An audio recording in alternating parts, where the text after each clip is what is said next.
Good evening from a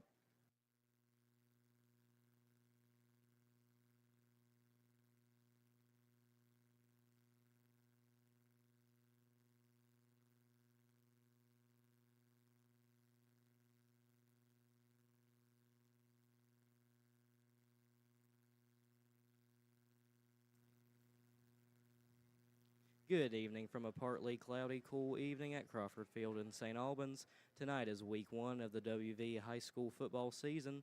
Your St. Albans Red Dragons welcome in the Shady Spring Tigers. This 3A matchup with this Raleigh County school, the first of 5 games we will bring to you this season. This video production countdown to kickoff sponsored tonight by Little General Stores. I'm Jackson Thompson getting you started tonight, joined by producer Josh Bowman, camera 1, Katie Bowman, camera 2, Kendrick Gregory, stats, Jill Seipolt, announcing the game, Mark Seipolt on play-by-play, Elias Gregory on color. This evening, we'll be presenting to you a spotlight on St. Albans High School with the girls volleyball coach. We'll be taking a look at the forecast tonight, rundown of other games in the state happening, and preview of these two teams. You're watching live streaming coverage on Video Productions and listening live on WWSA 96.1. Before you hit the Hatfield-McCoy trails, fuel up the way West Virginians do at Little General Stores. We're proud to be part of your ride. Rooted in West Virginia and built for the back roads. Little General Stores. Fuel your adventure the West Virginia way. You have a goal. You know what you want. Start with us, New River Community and Technical College, your community college. Take classes online or in a classroom in Beaver, Lewisburg, Summersville, or Princeton, or step outside the classroom in one of our technical or health programs. Find flexible and affordable options to help you reach your goal. It's closer than you think when you start with us, New River Community and Technical College. Apply today.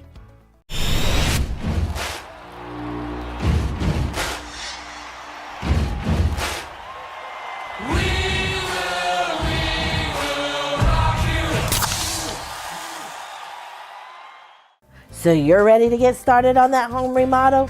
Then America's #1 exterior remodeler is here to help. For over 19 years, Window World of Beckley has helped homeowners in our area take care of their greatest investment. We make it easy to remodel your home with special financing options and convenient monthly payments. Because we are locally owned and operated, you can expect the best in customer service. We're excited to see what you have in mind. We look forward to helping you create the home of your dreams. I know that you've heard the name Shuckers. Shuckers has been at 70 Old Main Street, St. Albans for more than a decade. Really, serving up such great food like Shucker shrooms, jerk shrimp, juicy steaks, seafood, wings, stuffed shells, scallops, thin crust pizzas. There's something here for every taste bud in your house. Come hang out in the cozy bar area or bring your crew in and stretch out in the dining room for a memorable evening. Shuckers is more than seafood, it's your food. Open Tuesday through Saturday. We'll see you at Shuckers.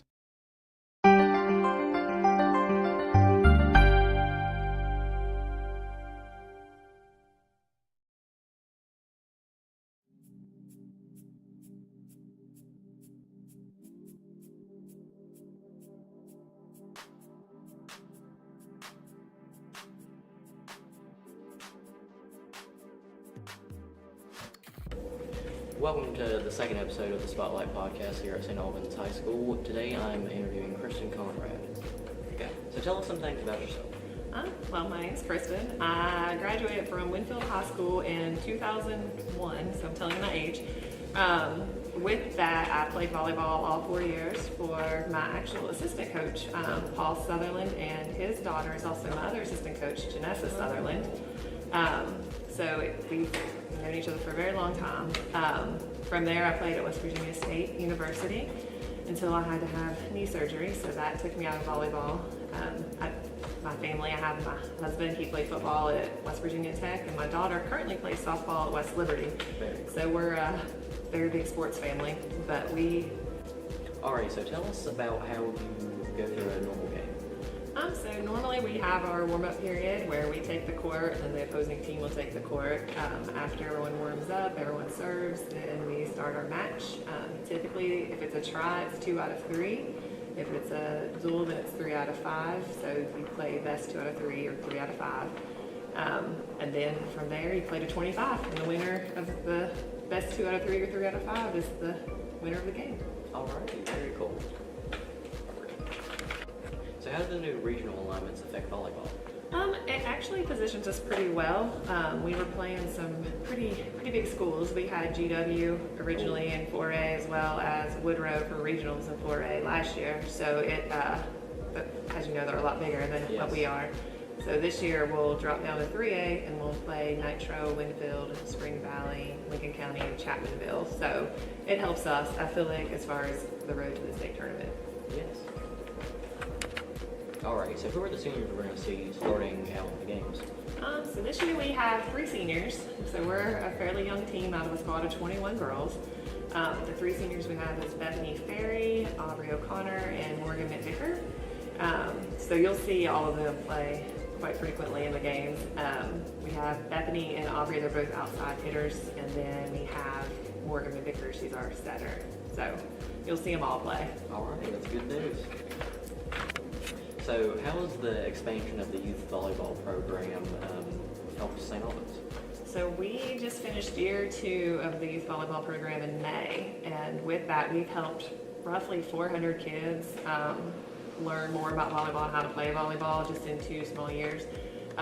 So the longer it goes, the more it's going to help other kids understand volleyball and get them more involved with volleyball, and then eventually it's going to help all the programs. Wonderful. How do you think volleyball helps athletes in other sports? It definitely helps with their vertical, with their stop and go movements for softball, like running bases and going back. Basketball, obviously, their vertical rebounding.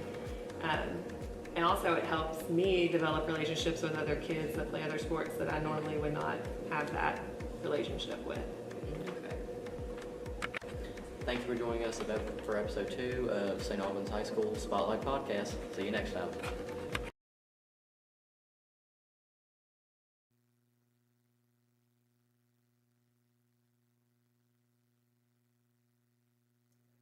Our game day weather, it's cloudy with a little breeze.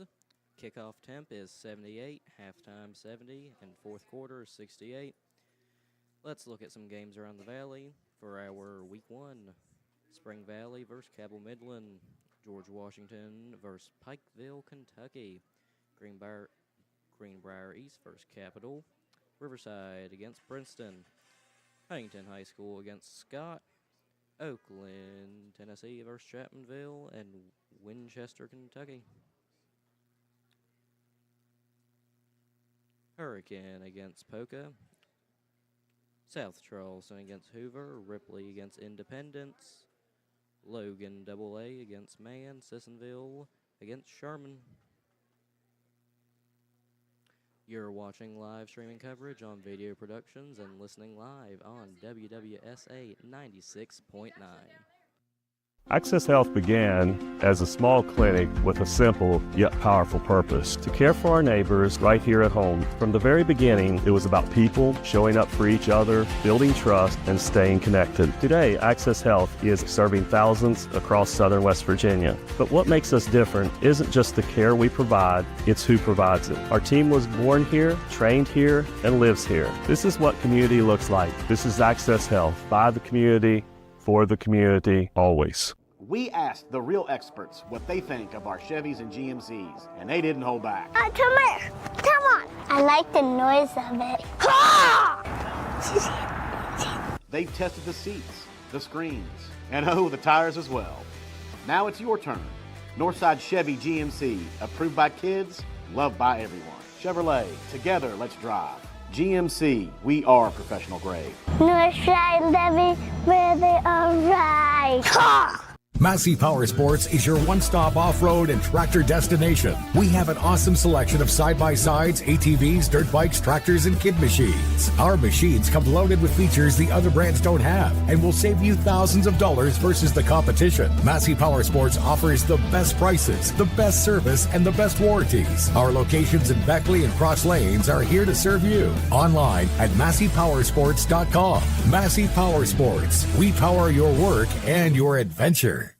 When you're in need of a plumber, you want someone that's going to treat you like family. Modley's Plumbing and Heating, a family-owned business since 1987, wants you to know our customers and employees are as important as family. Built by family to families, quality work is our hallmark at Modley's Plumbing and Heating. So the next time you're in need of a plumber, give Modley's Plumbing and Heating a call at 304-253-HELP. Help to Modley's means handling every little problem.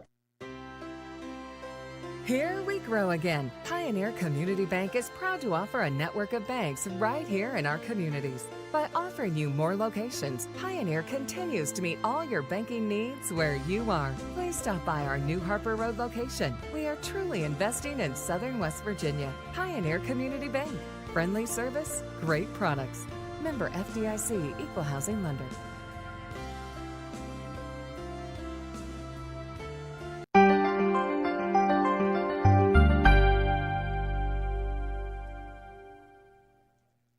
Welcome back to Crawford Field. Giving it over to Mark and Elias. That's it for me. I'm Jackson Thompson. Have a good evening. And good evening, everyone. Live here at Crawford Field. Thanks to Jackson bringing us all in. Elias, back in the house. Yes. Happy to be here, Mark. I missed you, man. It's been a long few months since we've seen you since basketball season, and I'm glad to have you back for football season, or at least for a few games we contracted you for. Yeah, I enjoyed myself last year. I had a good time with the football thing, so I thought I would give it another run this year, as long as I can keep you from running me off. So we'll be good. We're not going to do that. Let's take a look at these two football teams. And last year, have you ever in your life ever seen the way the season ended last year for West Virginia football? You're in the playoffs. You're out of the playoffs. You could possibly be in the playoffs. Maybe you were a AAA school. Maybe you're a 4A school. You ever seen anything like that? I mean, it was a mess, and I know that there's been a lot of time spent on it, articles written, Facebook posts made about what was going on with all that last year. But good to see that we've got it straightened out this year, at least as much as you hopefully could have it straightened out. And so definitely a weird year last year, not even knowing when the state championship might get played, but happy to be past all that this year for sure. Exactly. And with that change there from last season, or that debacle of last season, the principals got together and reclassified the whole state based on enrollment. And that affects you, too. Yep. It does in basketball. I mean, you competed in the state tournament last year as a 4A team. Yep. Now the whole school is going to be a 3A division. So what's your feelings on that? Well, I mean, I think that what they came up with, what the SSAC came up with, and the principals came up with was probably the best that you could do going back to enrollment the way it was back when I used to play. I think all that formula was so convoluted and so complicated that it left a lot of room for interpretation on it. Maybe I might have made the numbers different of the classifications, but I do think that going back to enrollment base was the fairest way to do it. I think for football, that's something that they've looked forward to. I know that Coach Stotts has wanted to be in 3A last year, is happy to be in 3A this year, and from my personal standpoint, if we're going to mention basketball, you go from we were already in the toughest girls basketball conference in the state of West Virginia, and I think arguably you could argue we've got the Quad A state champion coming down, we've got a Quad A quarterfinalist in us, or semifinalist in us coming down.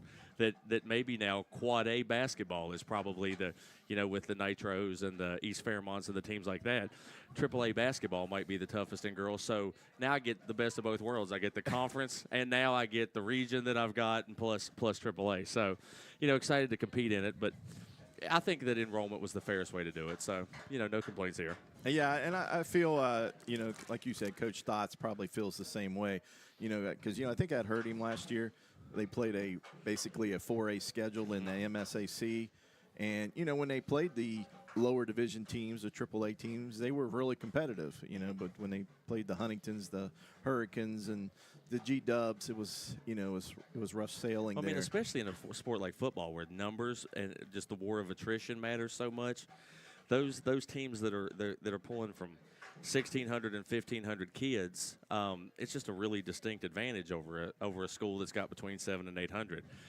And I think you saw that a lot, especially early in the season last year with St. Albans before they kind of got their legs. But that sometimes the numbers game was just too much for them. Exactly. So the band's out on the field. We got about 20 minutes to kickoff here at Crawford Field. And so we're going to take our last break, and then we'll come back and we'll dive into a little bit of Shady Spring. So you're watching live streaming coverage on Video Productions, and you're listening live on WWSA Retro 96.9.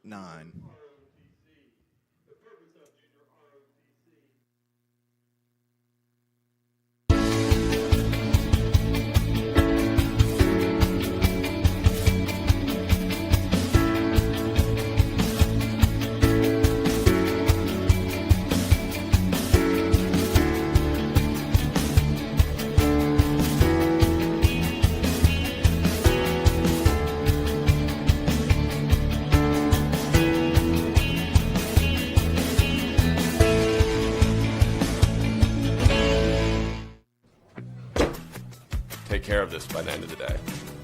Sure, I'll take care of that. Done. It's that easy with compliance. Compliance. We've got your back office. He's a Greenbrier buyer. She's a Greenbrier buyer. They're Greenbrier buyers. And we want to make you a Greenbrier buyer too. At Greenbrier Automotive, we'll do whatever we can to make your car buying experience the best it can be. From providing outstanding service to offering a huge selection to choose from, all with the best deals possible. Visit one of our 7 area dealerships soon, or shop over 800 vehicles on greenbrierautomotive.com. Before you hit the Hatfield-McCoy trails, fuel up the way West Virginians do at Little General Stores. We're proud to be part of your ride. Rooted in West Virginia and built for the back roads. Little General Stores. Fuel your adventure the West Virginia way.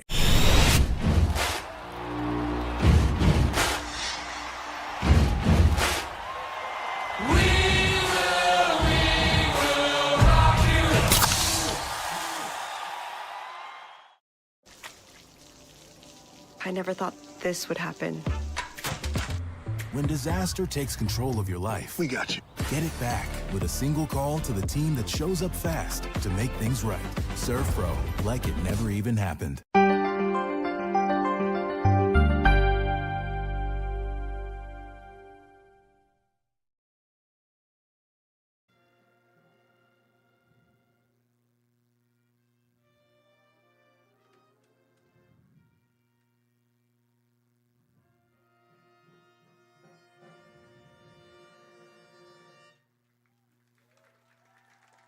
And welcome back to Crawford Field as we get you ready for the opening kickoff of week 1 of the West Virginia high school football season.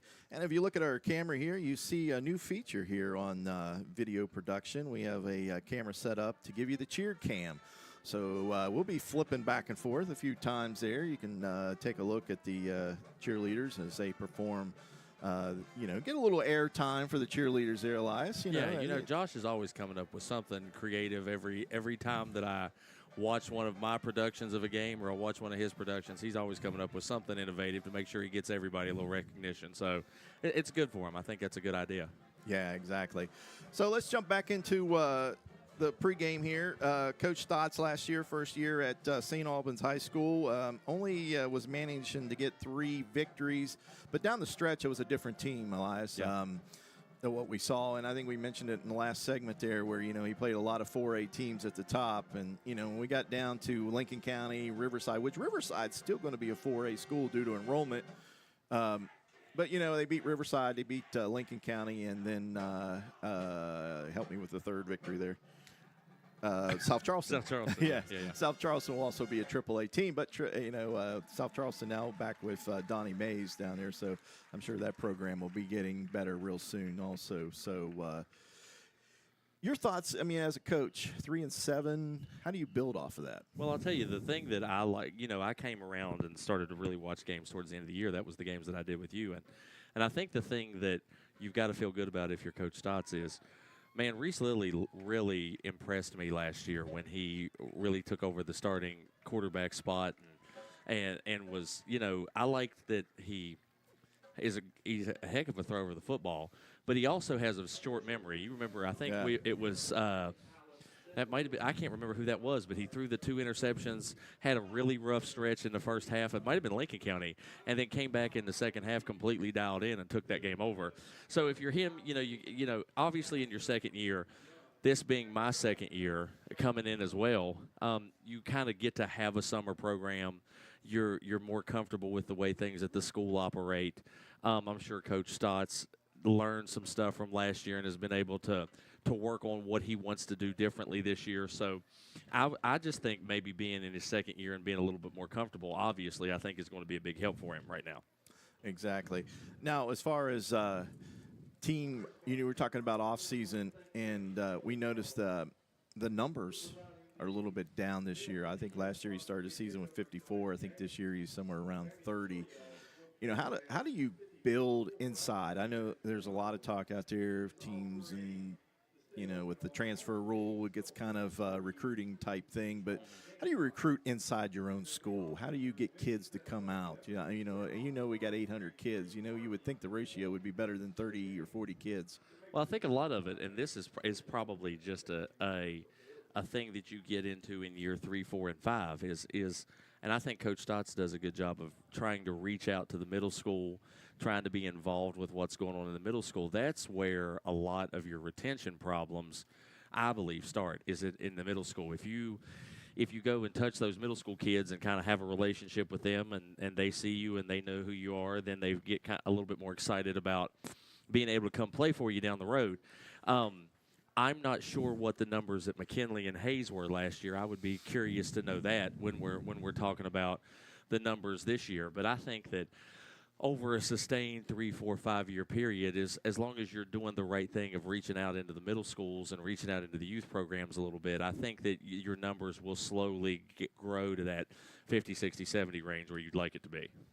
All right. And last year, a lot of losses on this St. Albans team.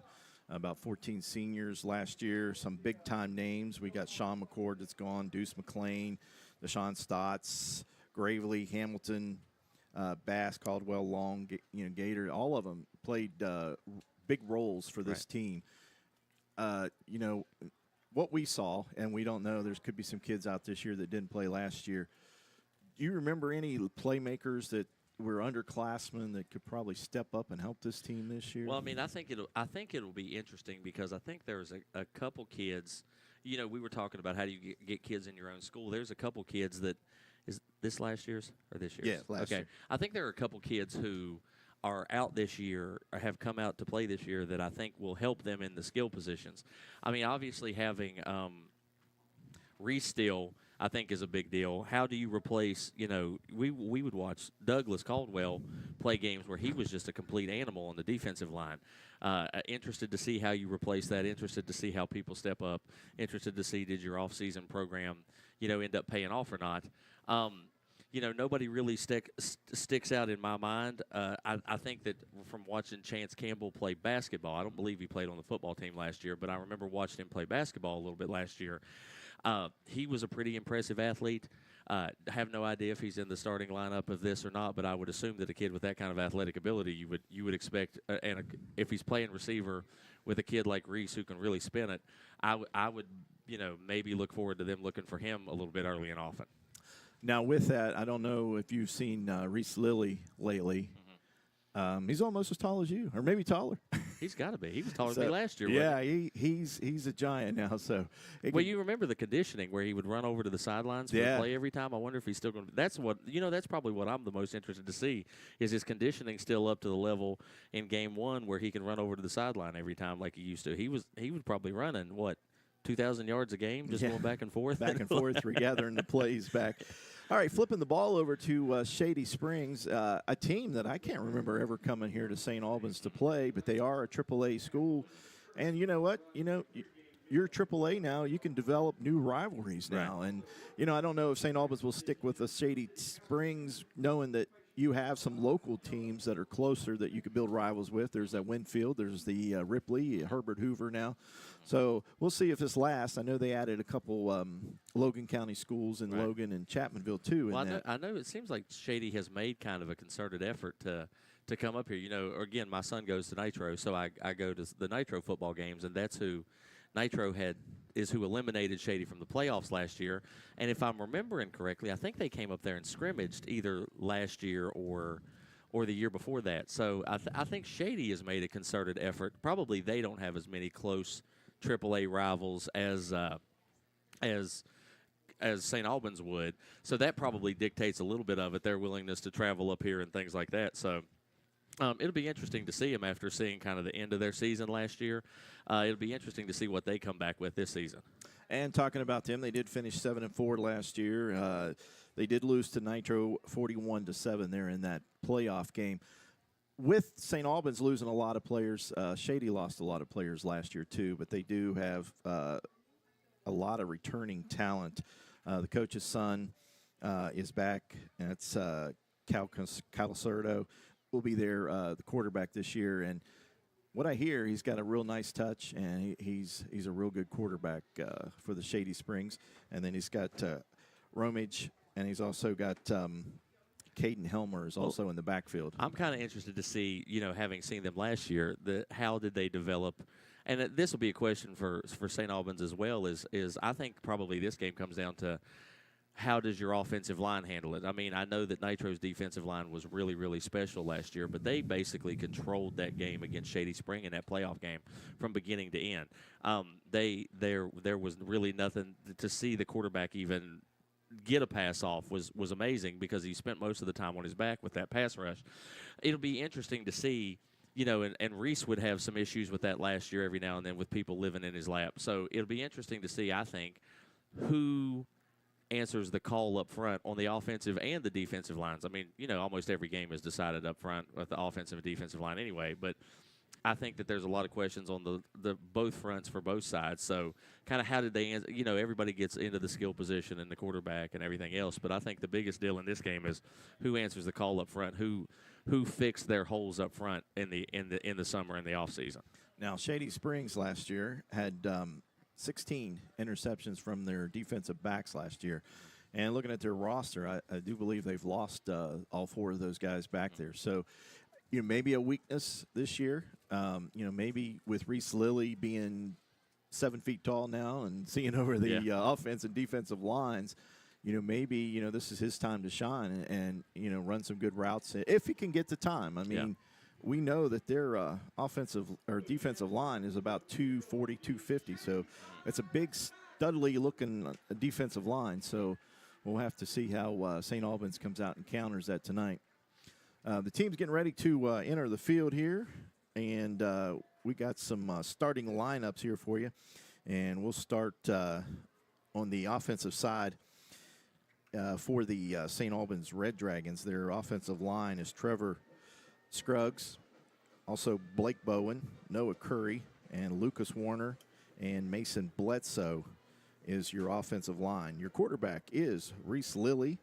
Your wide receivers are Jackson Kimball, Keith Carter, Nikese Carter, sorry about that, James Lowe, and you mentioned Chance Campbell also is the wide receiver, and the lone running back will be Isaiah Muhammad for the St. Albans Red Dragons.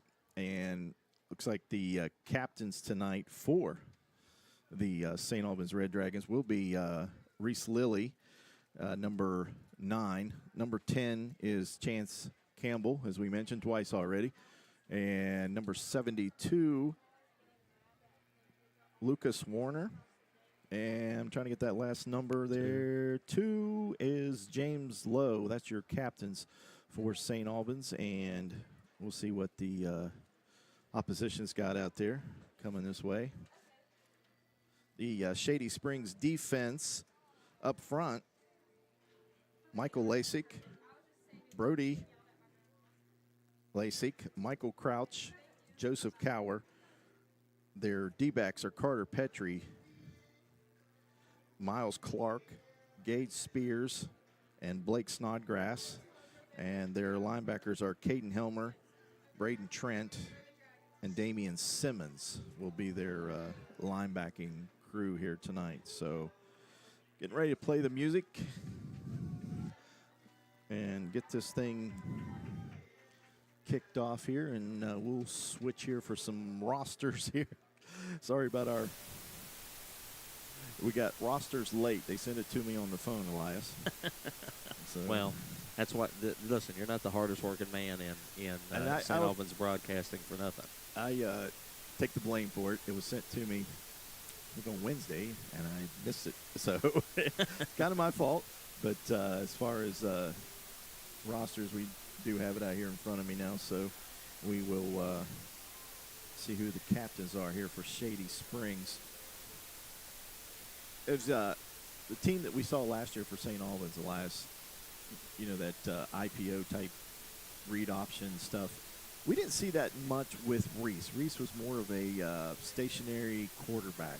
How do you see him, you know, run?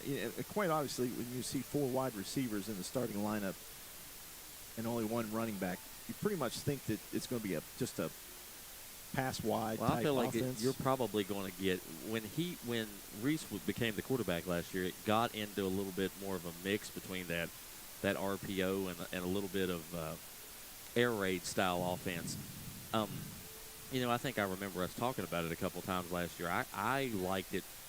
I liked it a lot when they would challenge downfield. I don't think they maybe took enough shots with Reese, and especially when he had Deuce and Sean challenging downfield. But hopefully this year, I think obviously if you're going to have the 4 wide receivers, I think that Elijah Bass, I think, is hurt today. He was going to be, I think, a pretty key part of what they were doing as well from a running back standpoint.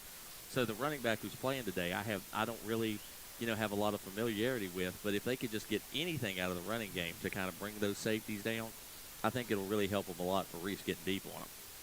Captains there for Shady Springs as they come out is Cal Curcerto, number 22, Caden Helmer, 55, Brad Cox, and 76, Joseph Calger is the captains there for Shady Springs. And the flip of the coin as the team runs out onto the field.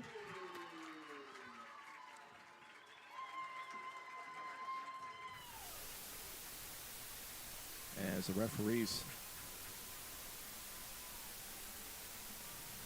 Well, it's always good whenever you get to see, we talked about you being the hardest working man in broadcasting. Pac-Man out here, the referee for tonight's game, the head referee, that might be the hardest working man in officiating in the state of West Virginia because he's always a football, basketball, baseball, softball, something. He's got it all. And St. Albans won the toss. They will receive this kickoff to start the game. And they will be heading, if you're watching us live or you're on WWSA listening to us and you're familiar with it, they'll be receiving the ball on the McCorkle Avenue side and heading toward the river on that. So that'll give you a little bit of familiarity on the field setup here. And we are about a minute away from kickoff, so we'll take one last break before kickoff, and then we'll be back. You're watching live streaming coverage on video production and listening live on WWSA Retro 96.9. Hey, my name's Paige, and what makes the Chick-fil-A chicken sandwich original to me is the crispiness of the breading and the tenderness of the filet. It's tasty, it's warm, it's total satisfaction. Hi, this is Tanya, and what makes the Chick-fil-A chicken sandwich original to me is that warm bun, the perfectly seasoned chicken, and that pickle. Woo! I love it. There's a taste of my childhood in every bite. Before you hit the Hatfield-McCoy trails, fuel up the way West Virginians do, at Little General Stores. We're proud to be part of your ride. Rooted in West Virginia and built for the back roads. Little General Stores. Fuel your adventure the West Virginia way.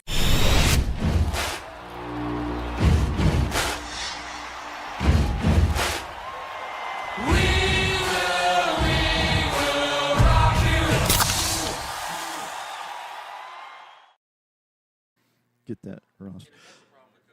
Back live here at Crawford Field, week 1 of the West Virginia high school football season. 2 games last night, and one I was listening to a little bit, and Spring Valley was kind of putting it to GW at the beginning, but at the end it was all GW 27-7.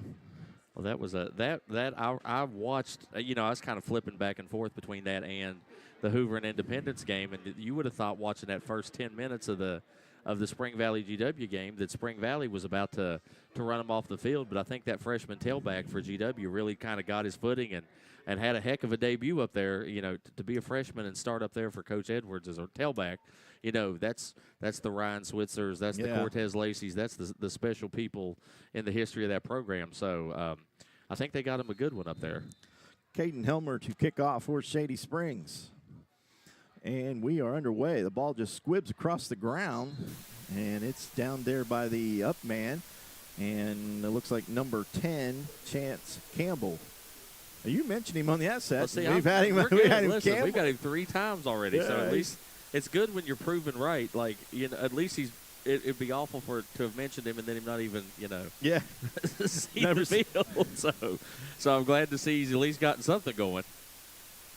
And we are ready to start, and let's see what kind of offense here that St. Albans will bring out here.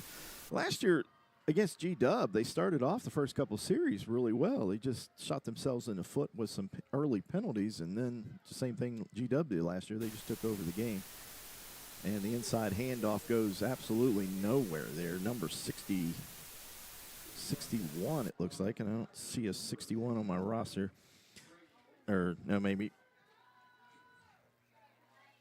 They got the numbers all wild on that one. Yeah. You're going to have a rough time on there. So, anyway, we got. Looks like they're trying to get a little tempo, though, here. No gain on that. As James Lowe was the ball carrier for St. Albans. Reese Lilly takes it, throws that little screen across the line of scrimmage. He hits, I think that was James Lowe, lined up outside. And that's a big gain there as he goes up over the 50 and see where they spot the ball close to the 40-yard line. So, well, they're giving him the spot at the 40, so we're giving him about a 20-yard gain on that. Yeah. Well, it's good to see that they're starting out here trying to make sure they get Reese in rhythm with a run off the bat and then a nice short easy completion to start. Lilly's pass again out to James Lowe, and it goes right through his hands, and it's going to be an incomplete pass.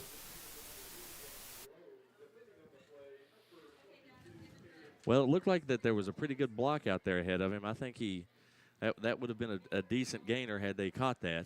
You don't want to get in the habit of throwing sideline to sideline too much, but it looks like they've got a little something. They like their matchup on the outside with Lowe in that trips formation. So it'll be 2nd down and 10. Reese Lilly, the quarterback. Got 2 wide receivers down here to the far side, one on the near side. This time it's a little wide receiver run, and a helmet gets knocked off there. It was Nikese Carter coming out of his wide receiver, coming across for the handoff, and he gets met right there at the line of scrimmage. And it looks like he's going to lose possibly 2 yards on that as they mark the ball back to the 42-yard line. So that'll bring up 3rd down and 12. Well, a little jet sweep action there. It looked like they weren't really able to get a good block on the edge there, which is kind of important when you're running those jet sweeps. So we'll see what they come up here with here on 3rd down. I think that this is probably 4-down territory already for them on this side of the 50, but they're having all kinds of trouble getting people on and off the field. Elijah Wood come running onto the field there from the sideline as they were a man short. Lilly gets the snap, and now we got flags, and this one looks like it's going to go toward St. Albans. The timeout.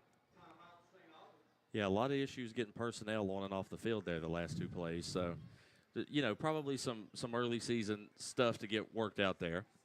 And with that, we'll just keep it right here for that as we try to just take in what we saw so far. St. Albans, we talked about probably, like I said, a lot of talent last year, a lot of speed. in that offense is gone. So, probably got some butterflies, some early jitters. Well, it does look like I do think that they like their athletes on the outside the way that they've called this game so far. I mean, it's a lot of horizontal stuff so far, but you run that type of offense if you think that your athletes are better than the other team's athletes. So it's interesting. You could just tell that kind of what the coaching staff thinks about the team this early in just 5 or 6 plays. And this time we got 3 wide receivers down here on the far side, 1 on the near side, and Muhammad is the tailback. Reese Lilly, the quarterback. This one's just going to be a quick pass out to Steven Atkins. Atkins is hit about the 36 and knocked out of bounds there, about the 37 actually. Yeah, another wide, quick pass to the outside. I mean, I think that the other thing here you can tell is Shady must be a little bit scared of Reese. If you look at how far back they're playing the corners, they definitely are going to give them those outside throws over and over, it looks like. And they are going for it here on 4th and 6. Lilly drops back. He gets all kinds of pressure. And he got rid of it. Incomplete pass, but he had 2 guys from Shady, 67. Brady Lasik breathing down his neck there and forced him to throw a short pass, which didn't reach the receiver there, and the intended receiver was Muhammad, the running back. So ball's turned over on downs. Still a good play to get rid of it there by him, because that probably saved him close to 20 yards right there. If he'd have taken the sack where he was at rather than having the frame of mind to get it out towards Muhammad, I think that, they'd be starting in St. Albans territory on this drive. All right, now we got Calicerto, the quarterback for Shady Springs. Handoff there to number 32, Blake Snodgrass. And Snodgrass covers about 12 yards on that carry. Jet sweep. Looks like we might be getting to see mirror image offenses here that are trying to run jet sweeps and trying to get side to side quick on them. Talking to one of the coaches from Shady before the game, he said Snodgrass is probably the fastest player on this team. He had a pretty good burst there once he got the edge. Said he's got about a 4.4 speed. Nice little burst. This time 4 wide receivers, 2 on the near side, 2 on the far side. And St. Albans jumps early. Let's see if he was drawing off sides. Nope. I think it's going to be encroachment against St. Albans, so that'll give him free 5 yards. We definitely don't need the self-inflicted stuff. But if it kind of reminds me of last year, you remember they would always kind of start slow at the beginning of games last year. So hopefully they get woken up here quick. Calicerto, the quarterback. And this time the handoff was at Caden Helmer, I do believe, 22. Really, really good blocks up front by Shady there. They did a good job of moving the front line and getting to the second level and taking the linebackers out. It's tough to have your secondary making all the tackles. So that'll give them a first down as they march toward their end zone. Ball's placed there about the 33-yard line for Shady Springs. Same formation with 2 wide receivers at the top. And, again, St. Albans. I don't know if they're trying to anticipate that snap or. Well, I think that what you're looking at here is a veteran quarterback who is a coach's son using all the tricks of the trade here to be able to try to get St. Albans in a little bit of trouble up front defensively. It's either hard counting them or something.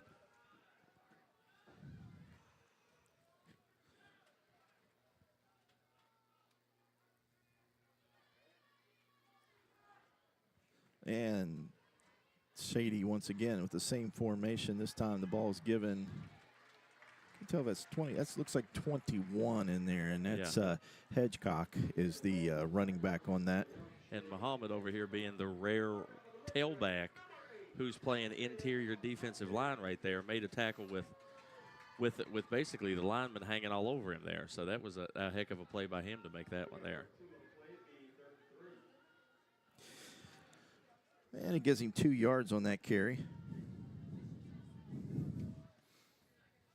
Hedgecock still in the backfield there as we got a quick pass out to fumble. Number 4, and I think we got a fumble recovery by St. Albans. Absolutely. Huge play. Number 4 from Shady Springs caught the pass, turned upfield. That was Baker. And I believe it was, is there a number 4? I have to see this thing. Is there a number 4? I think that might have been Gravely that caused that fumble there. Made a really good play coming from the inside on that screen and just would not be denied and made a heck of a play from the inside just to get to there to make the tackle and also knock the ball loose. So a good drive there by Shady Springs comes to an end on the turnover, and that'll give the ball to St. Albans. So maybe a little momentum shift here now that St. Albans in their second possession. You have to rust out here. They come up to the line of scrimmage with 2 wide receivers here on the near side, 1 out to the far side. Here we are with kids running on late again out there. Now we'll we have got to get that straightened out. 3 wide receivers here on the near side.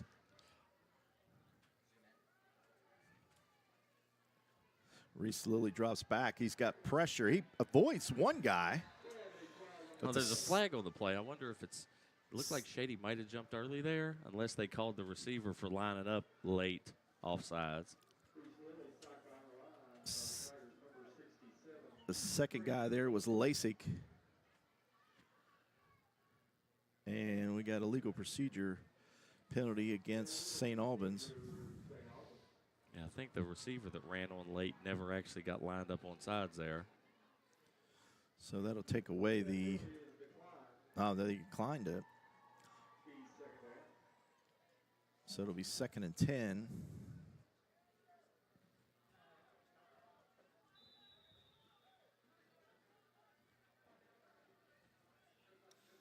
Well, I'll tell you what, it definitely looks like the tackles right now, you know, we may have to try to drop a tight end in there and block here if they're going to have this much trouble on the edge.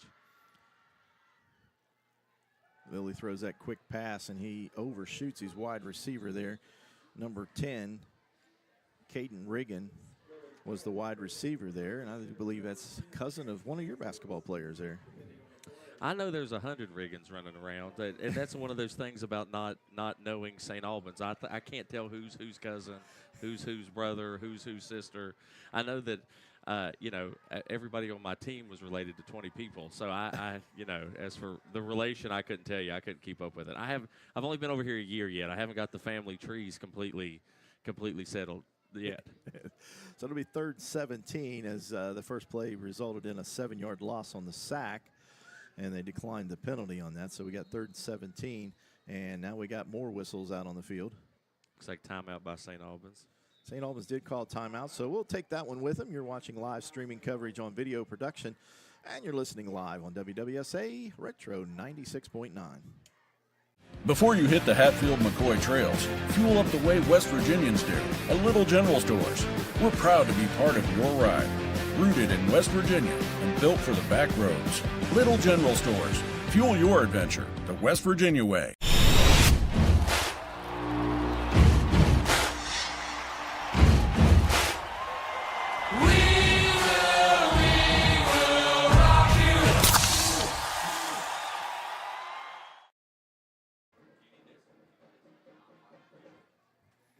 Back live with a cheer cam out there. 3rd down, 17 for the first. Here's what well, we'll talk about this after this play, what I need Josh to get a camera of.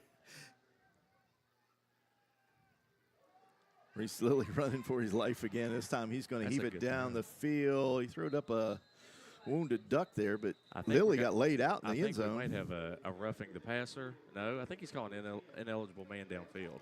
All right. We'll wait on Pac-Man to give us the call.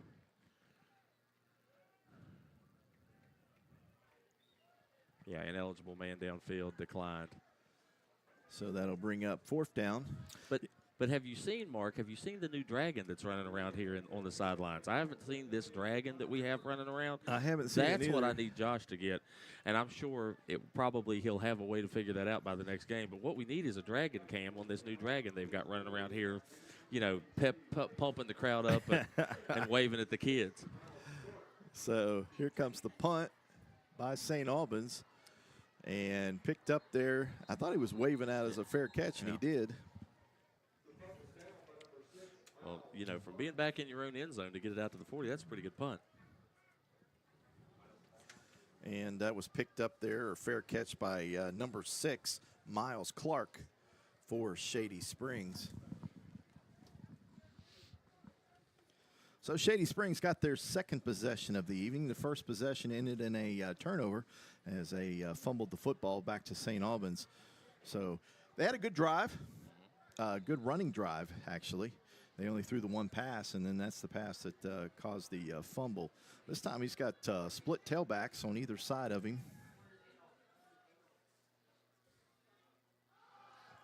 With Snodgrass, and this is number 22 as he breaks tackles as he heads up the field there. That's Caden Helmer. And, they got 3 solid running backs. Well, it looked like that was the first time that I think that St. Albans kind of got fooled and it looked like their safeties were running towards the inside there. I mean, I will say this about, comparing them this year to last year is just watching how hard they're fighting off blocks right now. That's a good sign. Same formation with 2 running backs for Shady Springs. Snodgrass and Helmer. This time the ball's given to number 32, Snodgrass. And a short gain on that one. Looks like they're going to give him about 4 yards.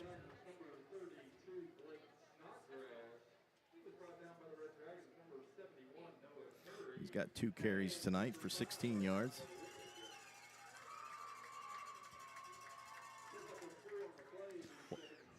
They're definitely going to give you a steady stream of the running game here. I would anticipate them to, kind of keep pounding the middle after that one wide screen resulted in that fumble. 3 wide receivers, 2 backs, both split on each side of the quarterback. And this time a little gap in there as number 22 once again, and that's Helmer as he made the hole there. I mean, he tried to go outside, he saw the hole, and then he cut it back up inside there and carries it for a first down.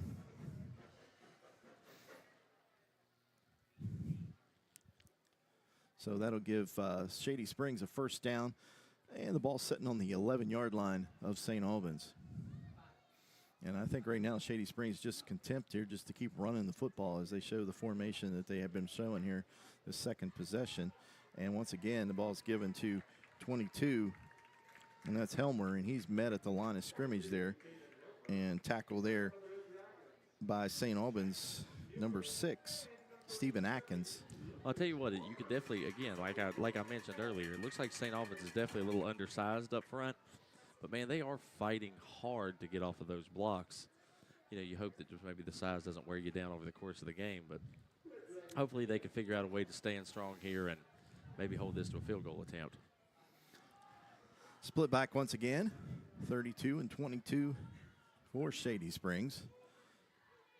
This time the pass and goes right through the hands of the wide receiver there for Shady Springs, and that's number 6, Miles Clark. And I think it was Miles Clark that fumbled the football on that first possession. I think that was one of those where he was looking where he was running before he made sure that he had the football, because it looked like they had a pretty good block out there in front of him. He just got a little ahead of himself.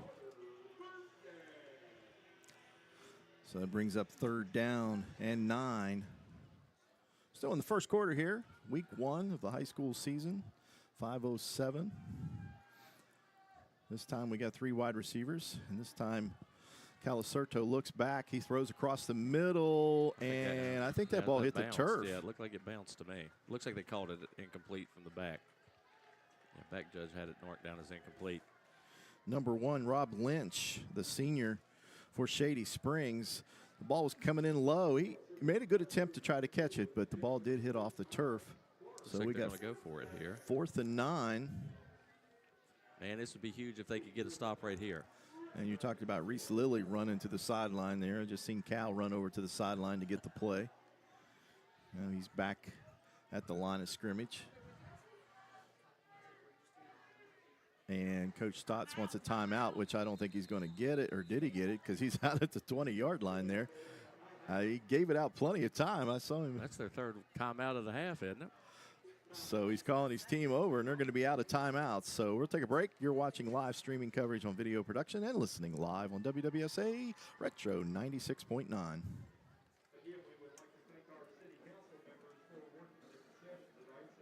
There's a place where innovation becomes transformation, where you'll find that education is not just about learning, but about being excited to learn. A place to feel at home. Pursue dreams and prepare for careers. Build lifelong friendships. And a place where you'll be encouraged and mentored along your journey. Discover your future. Get ready to soar. The University of Charleston. We're back live. This is a 4th down and 9 situation there, and Shady Springs changing up the formation a little bit. They took out a running back and replaced it with a wide receiver. Actually, they just took the running back and dropped him into the slot position there, is Helmer. Well, what you could see right there that they were trying to run was they were trying to run double slants and get the running back out in the flat right before Coach called timeout. And the pass is going to be incomplete, and that'll turn the ball over on downs.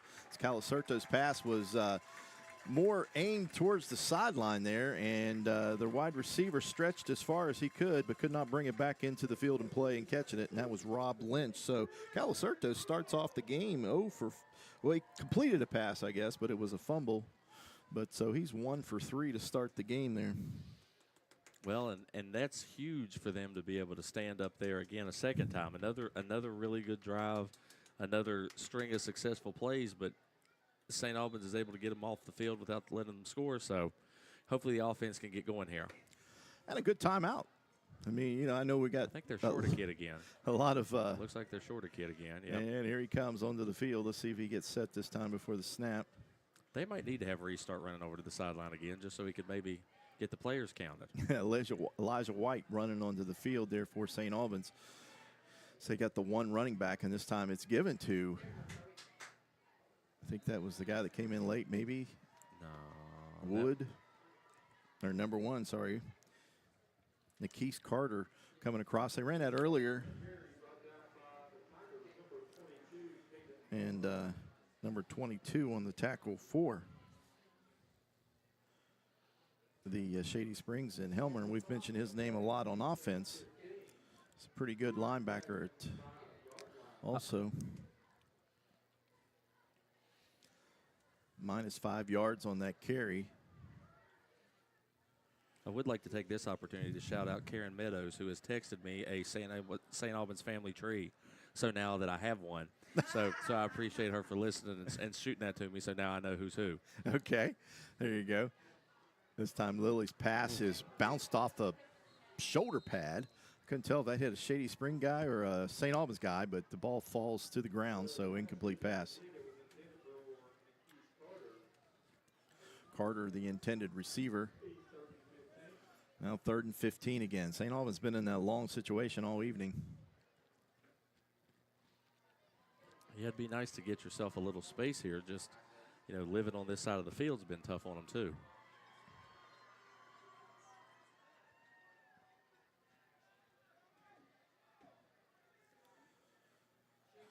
Let's see if Reese Lilly can drop a dime in here.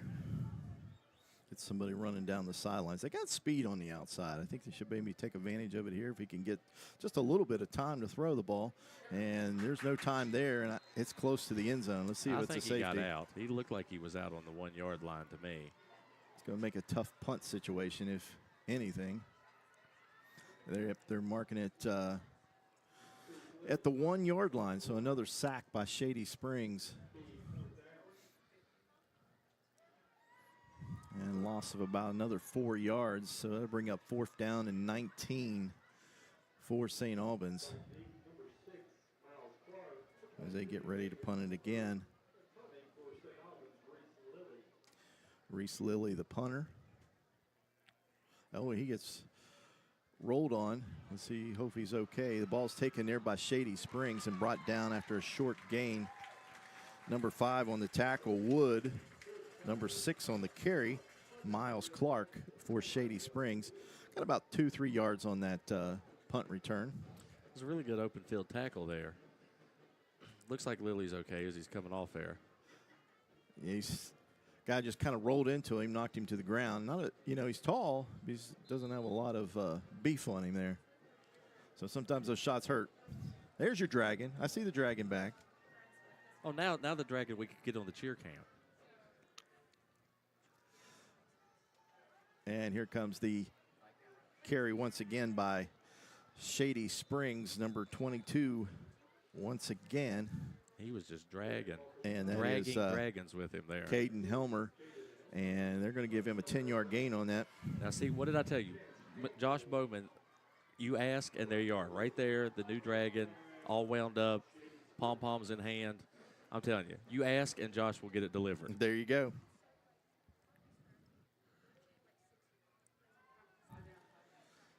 All right, Shady Springs lines up once again as they got a first down carry there by Helmer. This time Helmer in the backfield with Snodgrass. And here comes Helmer again, and he's tackled right about the line of scrimmage, maybe 2 yards there. Coming up to make that tackle is James Lowe. It's a really good open field tackle right there, because if he got by him, that was green grass in front of him. Yeah, he came up from the safety position there. Maybe the linebacker's position there. He's moving in a little closer to the line of scrimmage. And, that's what happens when a team runs the ball. Your D-backs get a little closer to the line of scrimmage. I think it's the right move to start creeping the safeties up. Oh. And near fumble, but ball got there. We got flags everywhere. Shady Springs there, number 32, Blake Snodgrass. Took the handoff, juggled it a little bit, but ended up going forward for a lot of yards there. But we got flags, about 5, 6, 7 There's flags. An official lift with a flag right now. I think they threw 2 of them. We got so many of them out there. This is here we go. We're going to have Pac-Man might end up being the star of this game. He's going to have to be over here trying to sort all this out. It's like, how many penalties do we have here? Let's see what he's got here. It was a quick flag on the first one. Then we had St. Albans players without helmets and flags getting thrown,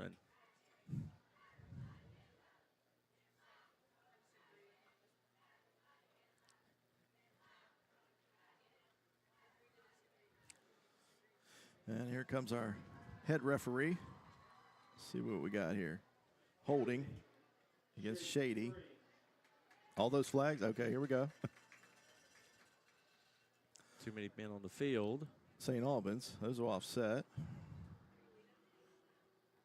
Oh. That's a lot of flags for only those 2 calls.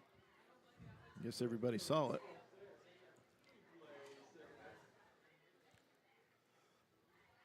So we will play that over again. 2nd down and 7 for Shady Springs.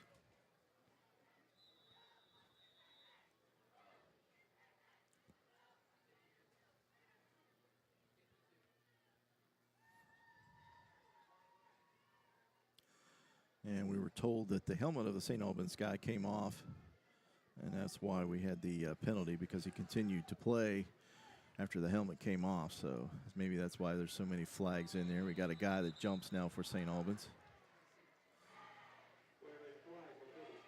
It's about the third one of those we've had just in the first quarter here. Give them another 5 yards.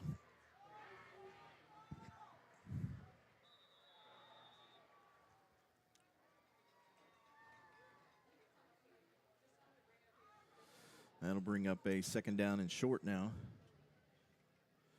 About 2 yards for the first. This time we see the quarterback for Shady Springs go up under center.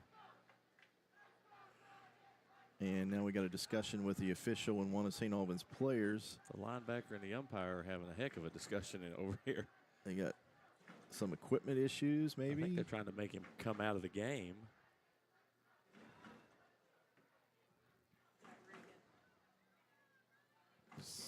Don't know what the issue is, but it's an equipment issue. That's Will Martin for St. Albans as he comes off the field. I don't know if he didn't have a mouthpiece or something in. This time it looks like Snodgrass carries the ball. He'll take it for a first down.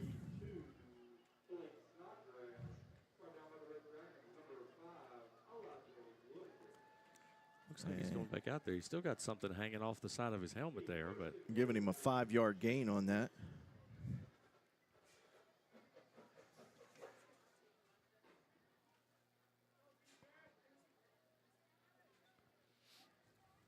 So that'll be first down and goal to go now for Shady Springs. They've been down in this area twice and have yet to get any points out. We have 33 seconds here in the first, so let's see if we can at least hold them out for the first quarter here.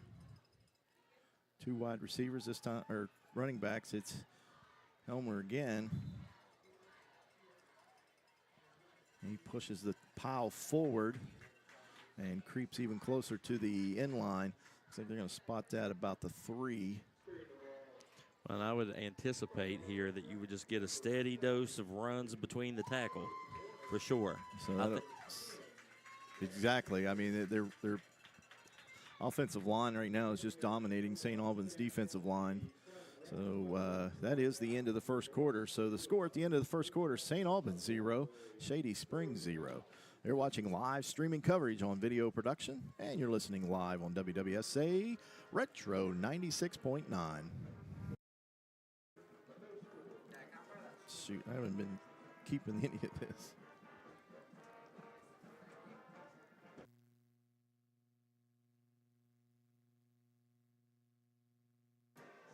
Hey, my name's Paige, and what makes the Chick-fil-A chicken sandwich original to me is the crispiness of the breading and the tenderness of the filet. It's tasty, it's warm, it's total satisfaction. Hi, this is Tanya, and what makes the Chick-fil-A chicken sandwich original to me is that warm bun, the perfectly seasoned chicken, and that pickle. Woo! I love it. There's a taste of my childhood in every bite. Before you hit the Hatfield-McCoy trails, fuel up the way West Virginians do, at Little General Stores. We're proud to be part of your ride. Rooted in West Virginia and built for the back roads. Little General Stores. Fuel your adventure the West Virginia way.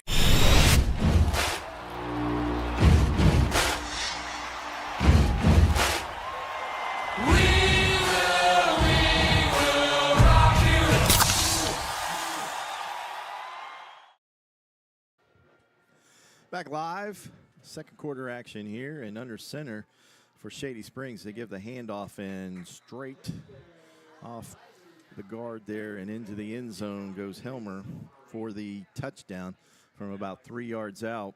And that's the first points of the night here in the football game. And that'll give Shady Springs a 6-0 lead and the extra point pending here. Well, it's a tough way to live, having them on your side of the field for an entire quarter. You know the dam is eventually going to break on you. So, they held them off as long as they could, but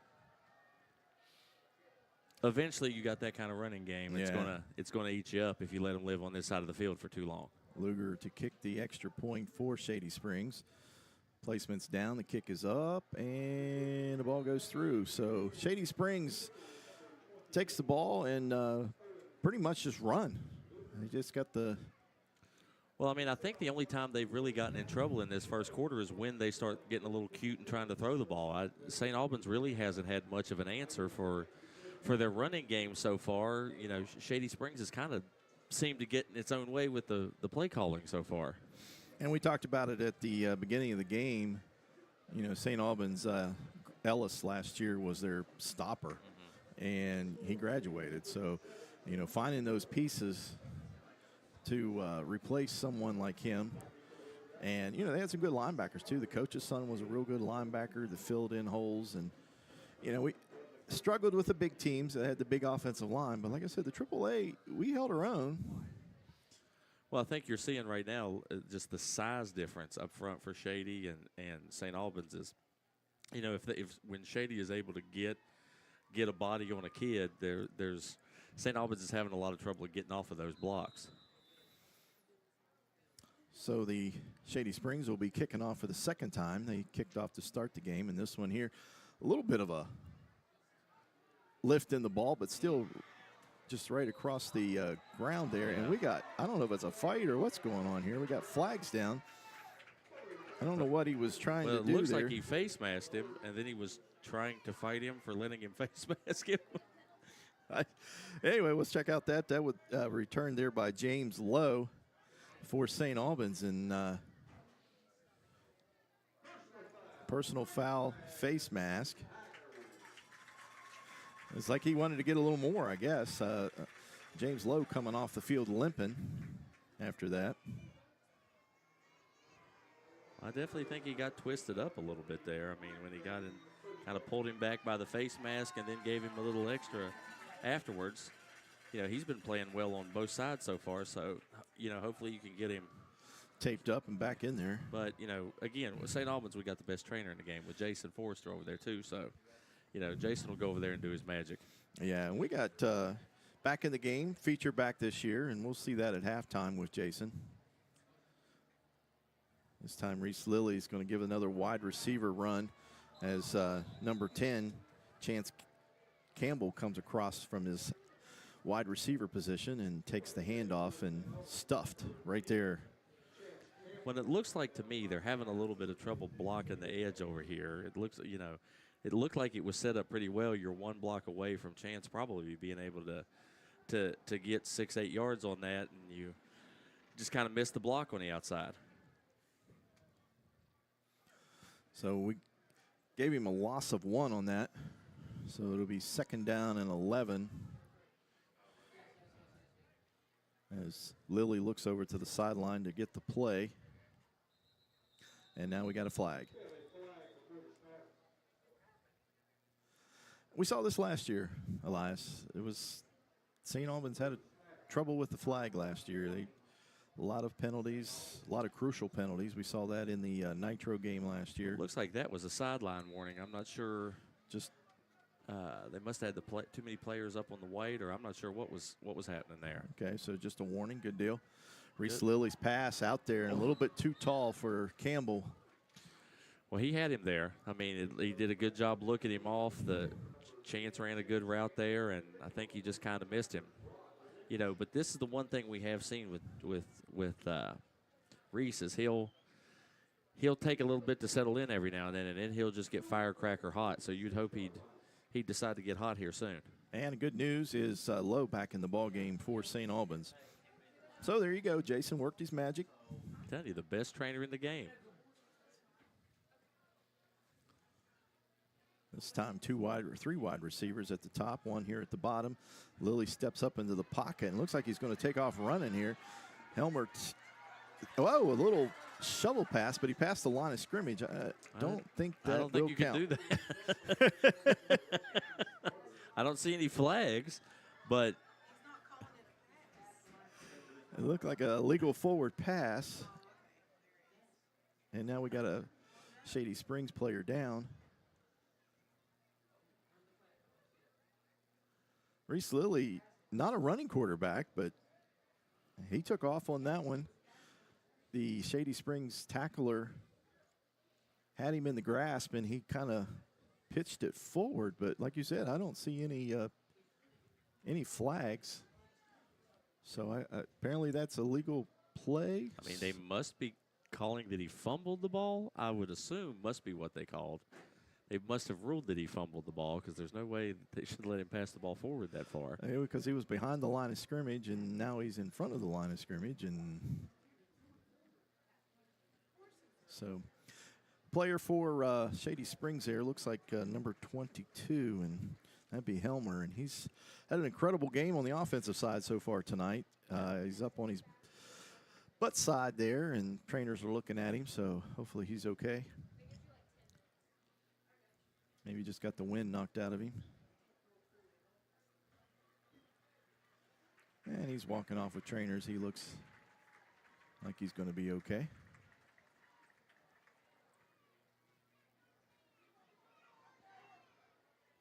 So I guess the result of the play will be a 6-yard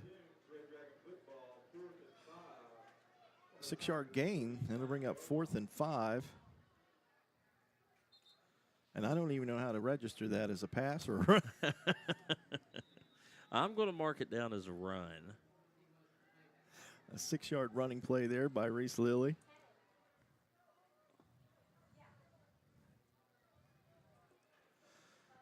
This time he's got 3 wide receivers down here. He's flushed out of the pocket, and he's going to throw on the run. And, he had a wide open receiver in Campbell. And Campbell, the pass was a little low. Campbell went down to get it and could not hang on to it. So that'll turn the ball back over on downs, and he'll give it back to Shady Springs on that 4th down. Well, he did a good job pass. there escaping the rush. You know, that was the first time he's really got to escape the rush. He just kind of got in a hurry a little bit and didn't set his feet to make that throw. And I think we're going to probably see a lot of that, get the quarterback on the run, because all that pressure coming up through the middle of that offensive line, I think that's, unless you're going to take the snap and just throw it, those little short passes that he did earlier, I think that's the only way he's going to get one downfield.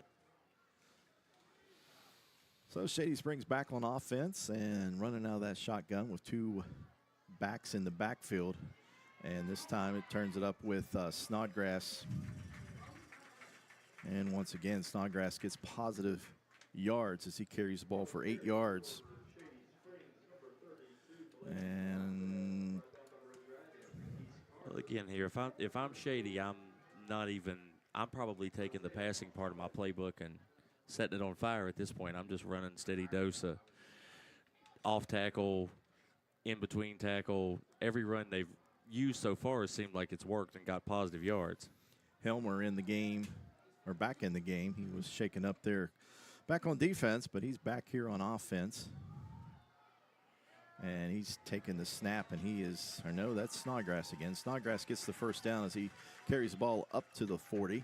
So he'll gain 4 yards and another first down there by Shady Springs.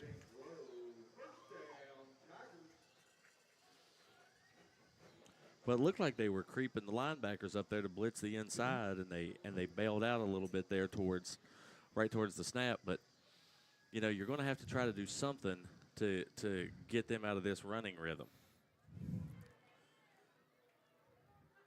Yeah, when you pick up yards, 7 yards a snap, makes those third downs a lot easier. This time they're going to pass, and they're going to pass it out to Snodgrass out onto the outside, and he's going to get 10 yards out there. He came out of the backfield, took the pass, and carried the ball up to the 30-yard line. So a 10-yard pass there by Snodgrass.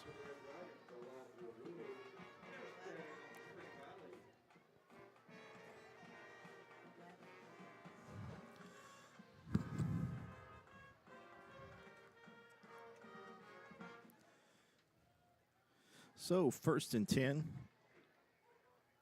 Ball sitting on the 29-yard line of St. Albans once again. And once again, was St. Albans there trying to anticipate that snap count. He has to be having some sort of cadence that's drawing these guys off. Well, I think it's also you're getting beat a little bit up front. You're getting blocked good a little bit up front. And you're trying to get any advantage you can to jump off early. It's smart of the quarterback to use his cadence to kind of take advantage of that. So it gives him a free 5 yards, makes it 1st and 5. And here comes another running play for Snodgrass, and he gets stood up. And I think it's got a few yards on that one.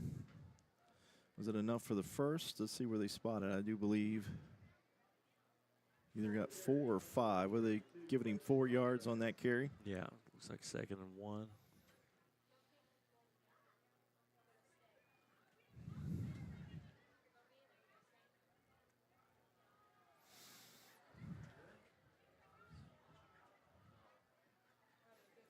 So 2nd and 1, 8:23 here in the first half. Now quarterback is up under center. And just straight forward there. St. Albans got the tackle, but I think he lunged forward for the first time. That was Helmer. Caden Helmer for Shady Springs. And they're marking it, and it is a first down. So Helmer gets 1 yard, enough for the first. Well, that's one where the penalty yards really hurt you there. If you didn't give them the free 5, you probably got them in 3rd and 5, 3rd and 6 right now.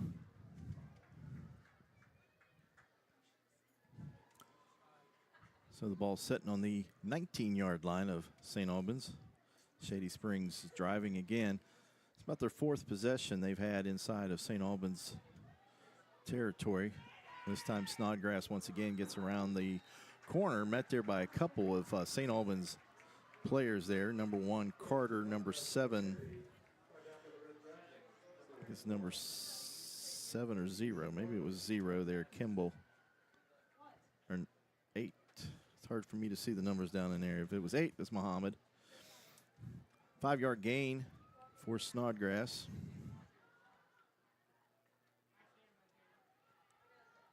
Second and 5.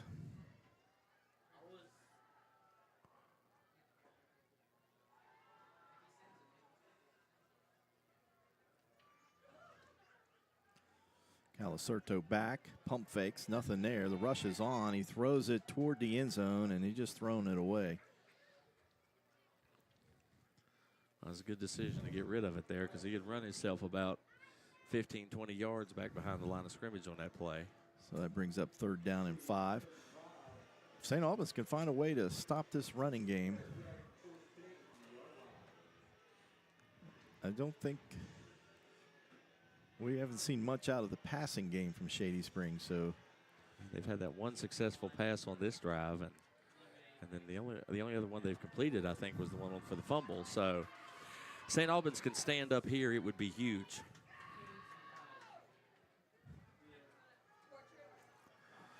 So he's got 4 wide receivers this time, 3 at the top, 1 at the bottom. It looks like the offensive lineman stood up on that.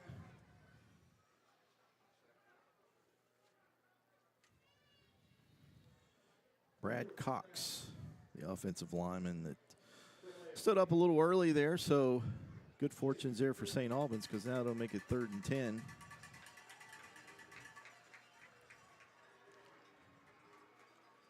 Well, you would think they looked like they were about to pass the ball right there before that. I mean, I'm sure they'll go for it. I'm sure this is 4-down territory for them. They went for it on 4th down here before.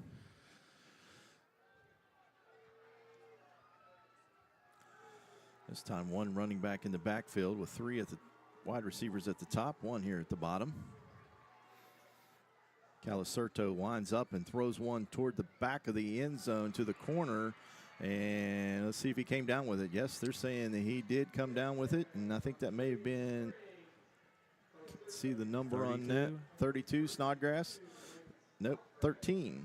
Or maybe. Yeah, it was 32. Yeah. I need some eyes. So Snodgrass, 2 big pass catches in that 1 for 11 yards, and that one there, the ball was on the 19 for 19 yards.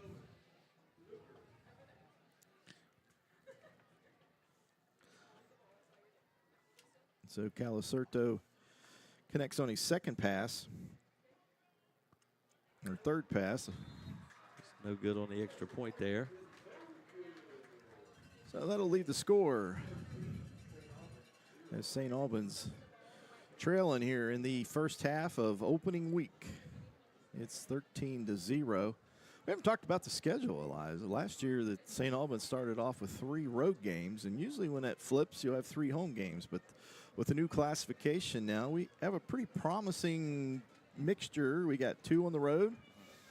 After we got 2 at home, 2 on the road, and then we kind of mix back and forth, home way, home way, home way. So, to me, I was a coach in football. I think I would like that kind of schedule. Yeah, I think that starting out with 3 or 4 games on the road, that's a tough pill, especially as your first year as a head coach. Hard to really get in any kind of rhythm at that point. And you consider who they played in the first 3 games. They had G-Dub, Huntington, and Nitro.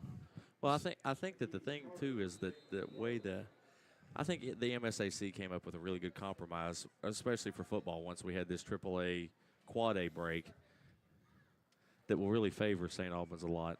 Another squib kick. And this picked up by the up man. I tell you, they're going at it here. I don't know. 21 there for St. Albans. That was Will Martin. And again, it just seems like Shady Springs on those kickoffs trying to give St. Albans the business there. Yeah. Well, I think that's where we've really seen a little bit of friskiness between these two special teams units. Hopefully, though, here, you've got a little bit of the jitters out. You're down 2 scores. Definitely not over here, and maybe you could get Reese in a little bit better, rhythm here. Hopefully. So it's got Reese once again. Nothing's really changed. 3 wide receivers, one side, one on the other, and let's see if St. Albans keeps it in the air, and they do. Straight back again. This time Reese steps up, and man, it's just out of the reach. Again, once again, it seems like the wide receivers and the quarterback are not on the same page. I mean, again, that's a really good, Reese does a really good job there of moving, getting away from some pressure. And the receiver did a heck of a job of kind of sitting down in an open spot there, but just a little bit off on the connection between them. Stephen Atkins, the intended receiver for St. Albans, so that brings up 2nd and 10. St. Albans in danger here. They need to put some points on the board. Even last year when they were winning, they didn't really dominate offensive team, so, it's hard to come back when you get down by 3 scores. Another one of those little wide receiver running back type things, and this one is, once again, is that James Lowe once again. We saw him do that on the first carry. That's a really good run there by him. He almost looked like he was about to take it back inside. Got the entire Shady defense to bite inside, and then a really quick move to bounce it outside like he did there. So a first down by St. Albans. So good positive yards as they bring the ball up over the 50 at the 49-yard line. So once again, they're inside of Shady's territory. Reese drops back. He's getting all kinds of pressure this time, and he's got nowhere to go. Number 67 barreled down on him. Lasik just came out of nowhere and grabbed him from behind, and now Reese is getting up slow. Let's see what they do. He's getting the play, so he's staying in the game. Loss of 7 yards on that.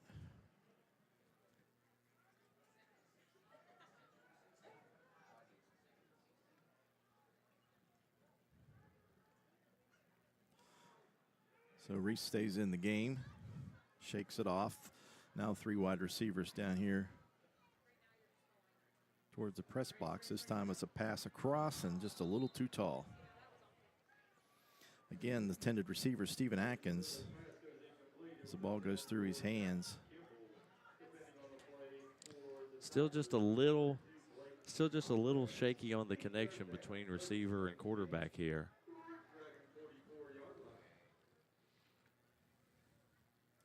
Third down 17. We had the ball in Shady territory. Now we're back operating on the St. Albans side of the ball. This time Reese Lilly throws a pass, and it's going to be picked off. There's a little bit of both players got there at the same time, St. Albans and Shady Springs, but Shady Springs ripped the ball from the hands of the St. Albans receiver for the INT, Jace Bailey, the freshman. Well, I like the call. You've been running the bubble screen stuff so much that you kind of fake it and try to challenge up the field. That was just a really good job of the safety of not biting when they pump short there. Ball had some pop to it there. It was probably one of the better thrown balls by Lilly this evening. And here comes Helmer once again on offense, and he's just pushing the Powell forward. as he pushes close to 8 yards, 7.5, 8 yards on that carry. Like you mentioned earlier, right here you really need a defensive stand because you don't want to go down 3 scores, while you're still trying to work out the kinks offensively. 4:31 here in the first half. And still a lot of time for a running team. No urgency to pass the ball down the field, and now we got another penalty. Let's see, going to get that one against St. Albans once again, offsides. Kimball, 0.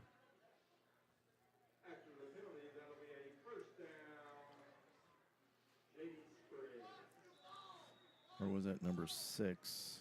Yeah, I mean, that's what, I think the 5th one, that's 25 yards in free yardage there that they've given up just in this half. So gives them a first down and a couple yards to spare there. So it'll be 1st and 10 for Shady. Quarterback now again up under center, and here comes Helmer once again as he carries the ball the 50 to the 30, another 20-yard carry by Caden Helmer.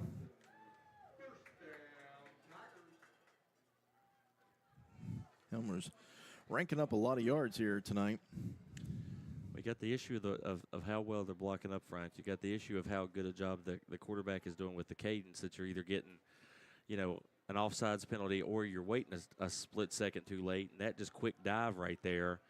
He was through the line before most of the St. Albans kids got out of the snap. And here he comes again. This was Snodgrass, it looks like, 32. These kids are interchangeable. They run the same style. They'll have 2 at the end. Yeah. It just runs for a 9-yard gain. Yeah, I kind of like this. I kind of like this switch here by the Shady offensive coordinator here to go to these real quick dives these last 2 plays. Now that you've got St. Albans thinking about the snap count as much as you do, I think these quick dives are a really effective way to take advantage of that. So this time he's back into the shotgun formation, but the same result as he gives the inside handoff, and nothing there, but he was able to push forward, gets closer to that line to gain there for the first down. Looks like they're still going to mark it short. Maybe he lost a yard on that.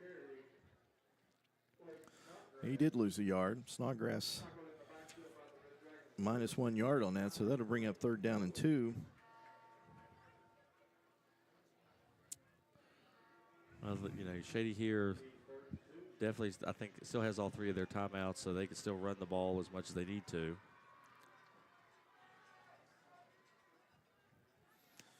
Two minutes to go here in the first half. And here's Snodgrass on the pitch.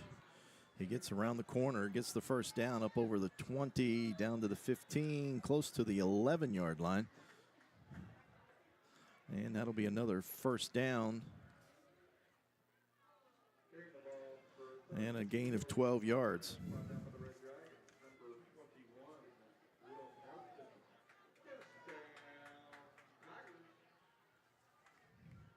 Old school football.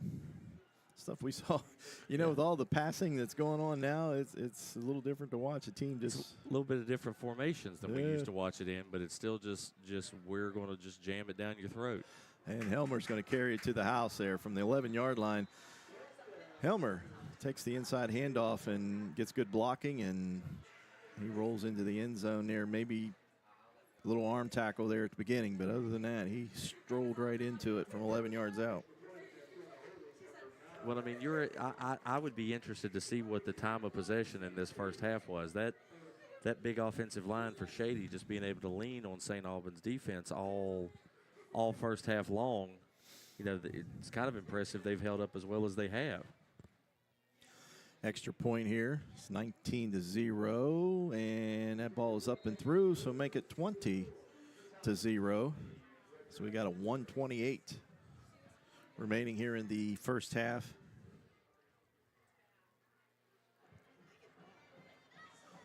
You know, the problem in St. Albans last year, if we look, they had a lot of injuries, and the season's starting off the same way. As we look down towards the sideline there, we see a lot of guys with braces and walking on crutches, and this is the first game of the year. So, yeah, I mean, you look at the amount of people that are playing both ways right now. That's tough to, you know. Back in my day, we did that, but Lord, nobody does that in high school football now. Yeah, it's tough on them to have to play both ways as much as they're playing right now. Light numbers this year. Like I said, last year I think they came in with 57 down this year. So, you know, like you said, he's doing what he needs to do to build within. So, getting to the middle school. Well, and here's the real thing. Kids. If the story of this first half, honestly, and not to take anything away from Shady, they're obviously, you know, gashing them on the run here, but a lot of self-inflicted stuff that you kind of have early in the season when you've got all these new starters and all these young kids. The ball's bouncing around there. A couple players for St. Albans had a hard time picking it up. Finally, St. Albans jumps on it. It was number 1, Carter, or number 2, sorry, James Lowe, able to get down on it there. So Shady didn't get a hold of that. Yeah, you know, we saw that last year too. I mean, it really hurt this team. There was a lot of penalties. I mean, if you last take year. out the penalties, if you take out the early issues with getting the substitutions in, you know, kind of the offensively, the routes are getting open. They're just not kind of connected on them right now. So just a little hair there, a little hair here, a little hair there, and you know, this first half could be a lot different. With their speed, they could just get one of those on the outside. They could take it to the house. We saw that last year a few times. And now we got another penalty.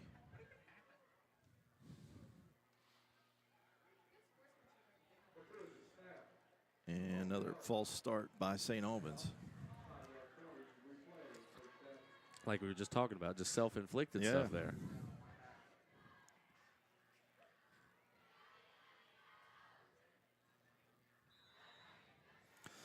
So that'll make it 1st and 15. When yards are hard to come by, you don't want to give them more. I think St. Albans at this point has just pretty much abandoned the run, other than maybe those wide receiver runs, those little end arounds.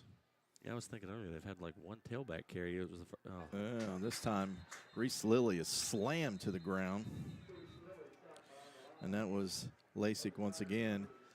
And once again, Reese having a hard time getting up as his teammates come over to help him up. He's going to fill this tomorrow. Shady's going to call a timeout so they can try to get the ball back, looks like. 63 seconds to left here in the first half, so we'll take a break with him. You're watching live streaming coverage on video production, and you're listening live on WWSA Retro 96.9. There's a place where innovation becomes transformation, where you'll find that education is not just about learning, but about being excited to learn. A place to feel at home.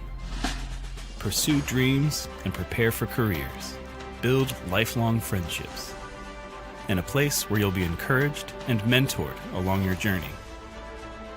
Discover your future. Get ready to soar. The University of Charleston.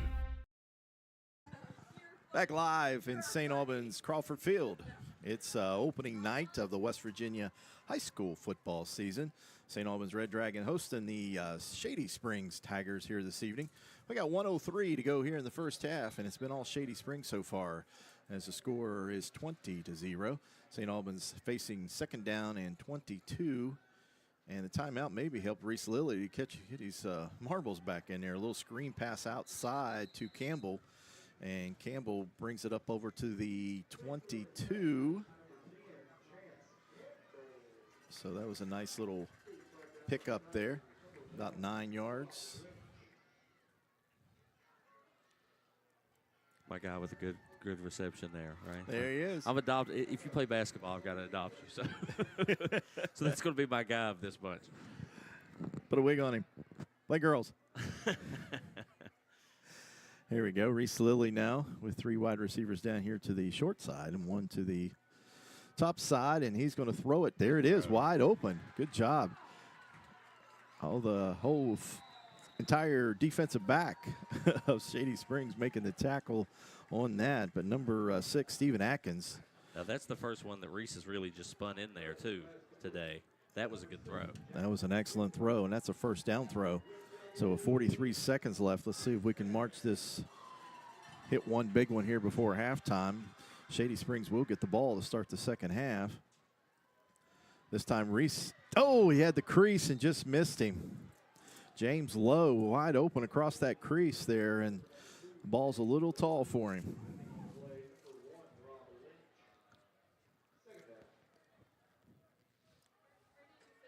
Those kind of plays made Randy Moss famous. Well, again, that was one where, man, I mean, that's a good route. He's open to you.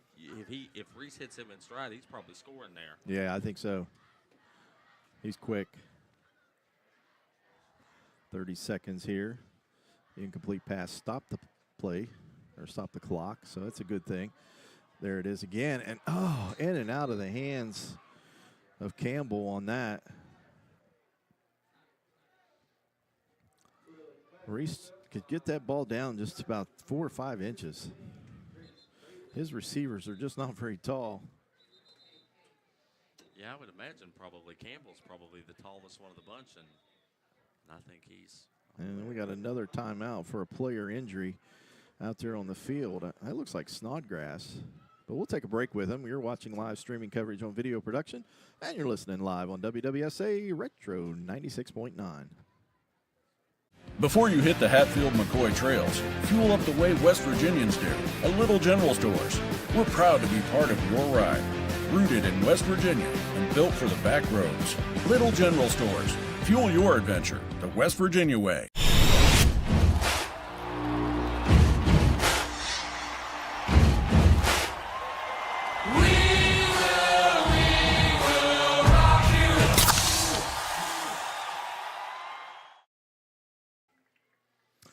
And we're back live, and the player for Shady Springs being assisted off by 2 of his teammates.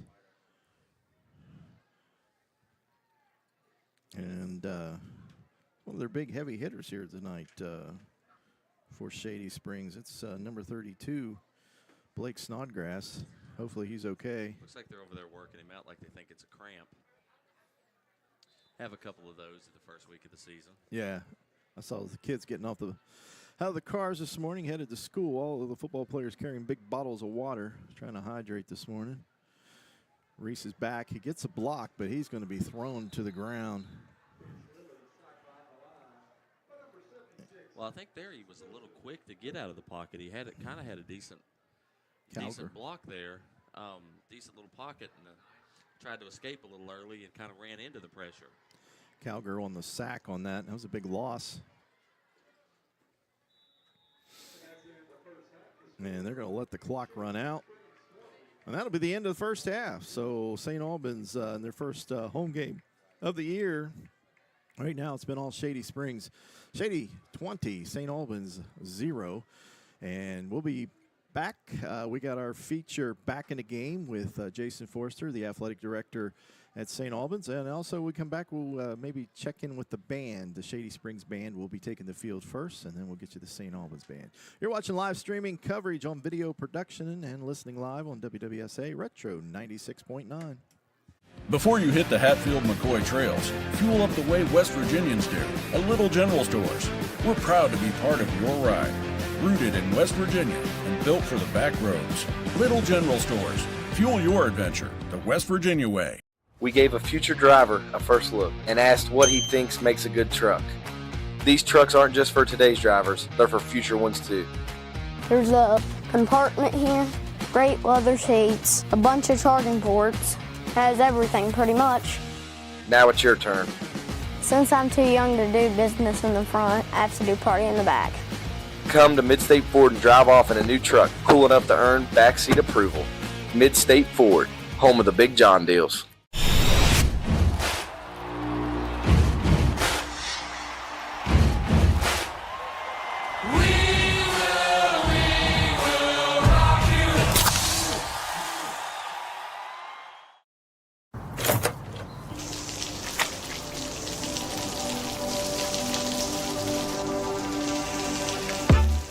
I never thought this would happen. When disaster takes control of your life, we got you. Get it back with a single call to the team that shows up fast to make things right. Serve Pro, like it never even happened. There's a place where innovation becomes transformation, where you'll find that education is not just about learning, but about being excited to learn. A place to feel at home. Pursue dreams and prepare for careers. Build lifelong friendships. And a place where you'll be encouraged and mentored along your journey. Discover your future. Get ready to soar. The University of Charleston.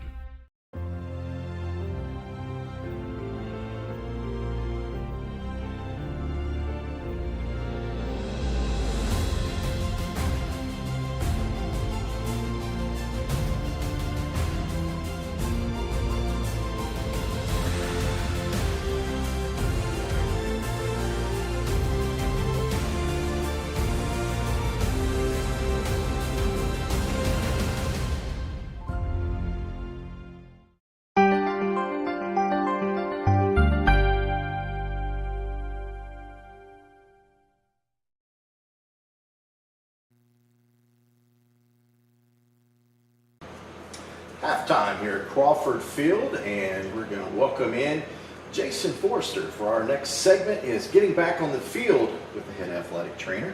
Good evening, Jason, and thanks for coming back for a second year of Getting Back on the Field. Now, Jason, I know we talked about this last year, and we touched on it, basic duties. I probably scan every high school in the state and every county in the state just to get information and stuff. I've noticed this year, more than the past, there's been a lot of job openings for athletic trainers. Yeah, it's been a little bit crazy this So I just wanted to touch on that again in case there's somebody out there listening that may be interested in it. And I thought maybe you just go over some of the duties that you do before practice, after practice, before a game, after a game. Yeah.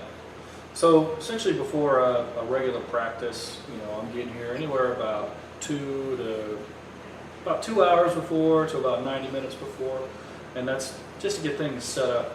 I typically like to get all my water and all that sort of stuff kind of filled and kind of going before the kids get here.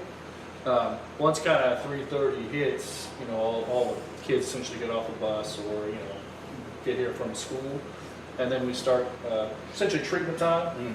So where we can do ice, heat, stretches, some Easton, whatever we need to do on whatever body part that they're, aching on or whatnot. And then kind of after that, we get into, like the taping that happens before practice as well.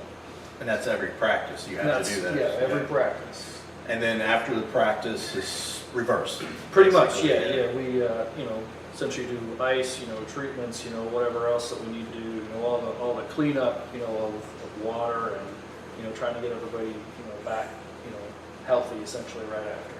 Game time, what preparation? Same preparation on that, or is there more intense? Because I'm sure you got more legs. Yeah, game day is typically, more intense. I'm usually here quite a bit earlier for game day because I try to set up for the other team as well. A lot of other places don't necessarily do that, but I like to kind of invite people down to Crawford that way.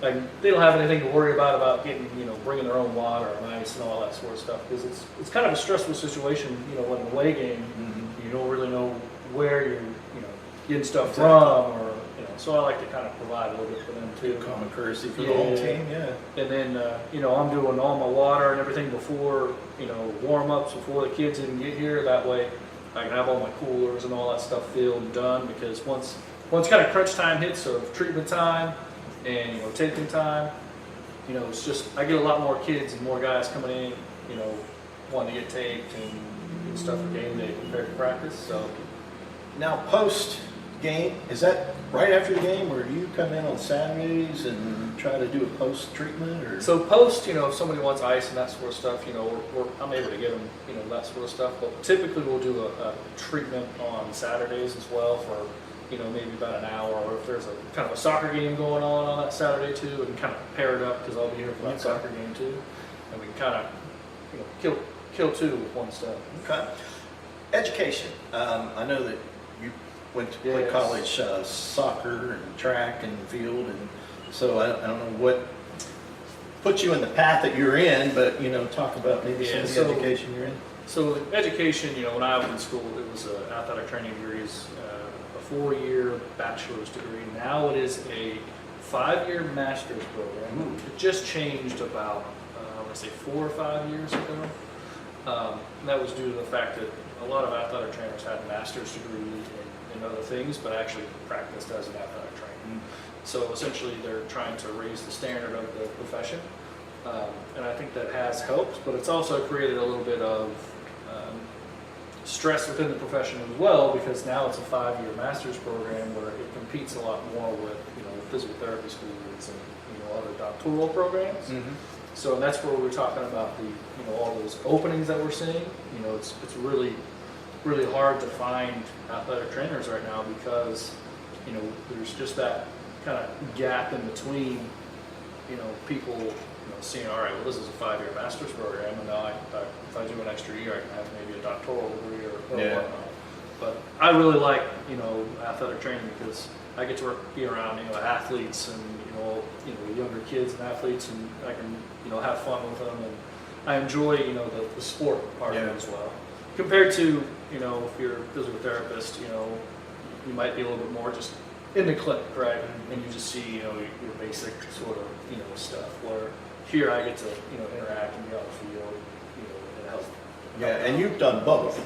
Yes, yeah, I have done both. So you picked this over. Yes, absolutely. Excellent. One last question: as far as players, coaches, parents, are they respectful of your decision on recovery, or sometimes you have a little conflict there? Sometimes it can be difficult, especially with concussions and that sort of thing, to where essentially if you're in doubt of somebody maybe sustaining a head injury, and this is being a former coach as well, if you suspect something's happened, the best thing to do is to essentially hold them out, right?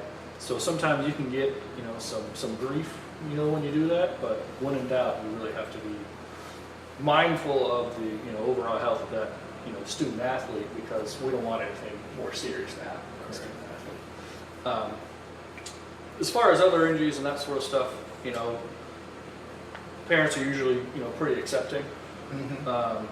Especially let's say somebody tore their ACL, that sort of stuff. We're able to do the rehab, and we're always together with them essentially.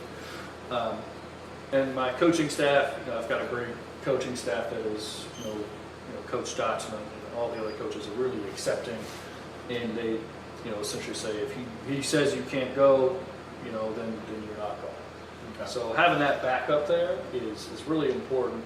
I've had other coaches in my history that really kind of questioned and been really difficult to deal with.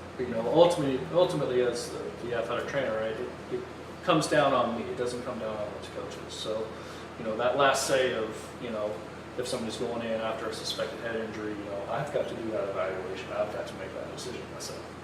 And if you're not feeling pressure from the coaching staff and that sort of stuff, that makes your life a whole lot easier. Okay. Because then you can be more comfortable in that situation. They've got your back there as well. That's why I asked the question, because people might go in thinking, well, it doesn't matter what I decide, it's going to be up to a coach or a parent. Parent says, hey, he's not hurt, he's fine, put him in. So I just wanted to get to that. There's been situations to where head injuries and that sort of stuff, like it doesn't matter to me if you're an ER doctor at this point. I'm not going to let him go back in without further evaluation, because if I'm in doubt and I think he may have sustained that concussive hit, and he's telling we're getting all these symptoms that are occurring, it doesn't matter what that parent's going to tell me. Nothing's going to change my mind to be able to let them go back in and maybe sustain like a second impact syndrome or something like that, because that can be a fatal thing to happen, right? Yeah. So when in doubt, the easiest option is to keep out. All right, well said. And thanks, Jason, for joining us here at halftime at Crawford Field. And we'll be back to second half action right after this break.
Hey, my name's Paige, and what makes the Chick-fil-A chicken sandwich original to me is the crispiness of the breading and the tenderness of the filet. It's tasty, it's warm, it's total satisfaction.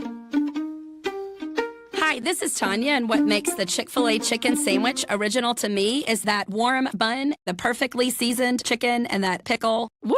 I love it. There's a taste of my childhood in every bite.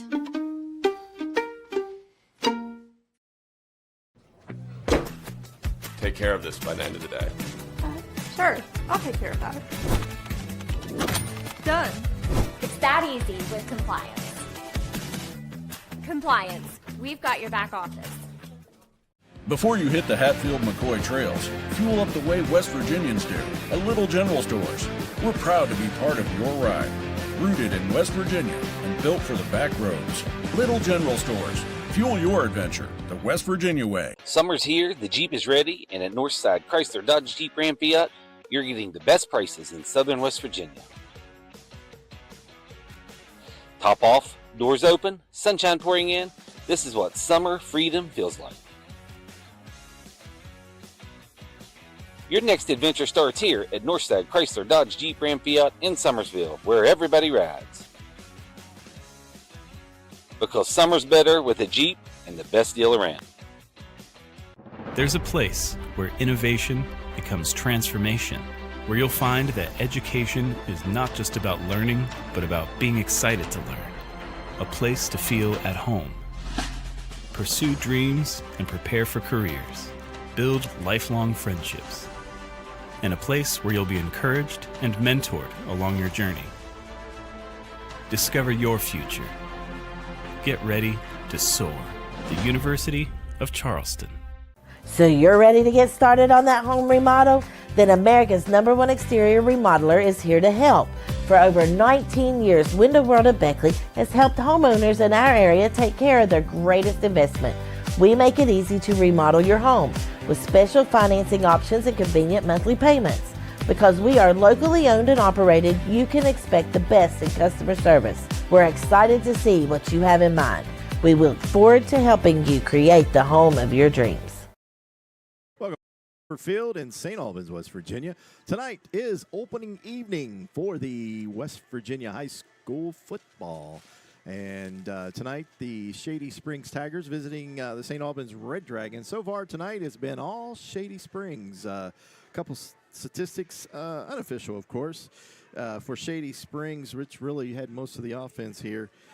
Blake Snodgrass carrying the ball 10 times for 84 yards. Helmer has 8 carries for 55 yards, and he also had a touchdown run, and also catching the ball there. Snodgrass had 2 catches and 1 touchdown, and he had 30 yards in offense. So far tonight, it's been all the running game so far, Elias. Yeah, I mean, you had mentioned it off top about the size of the Shady offensive line, and I think we've really seen that come to fruition here. You know, St. Albans with some youth, with some inexperience, and kind of outsized a little bit here, you know, hasn't had an answer to the running game yet.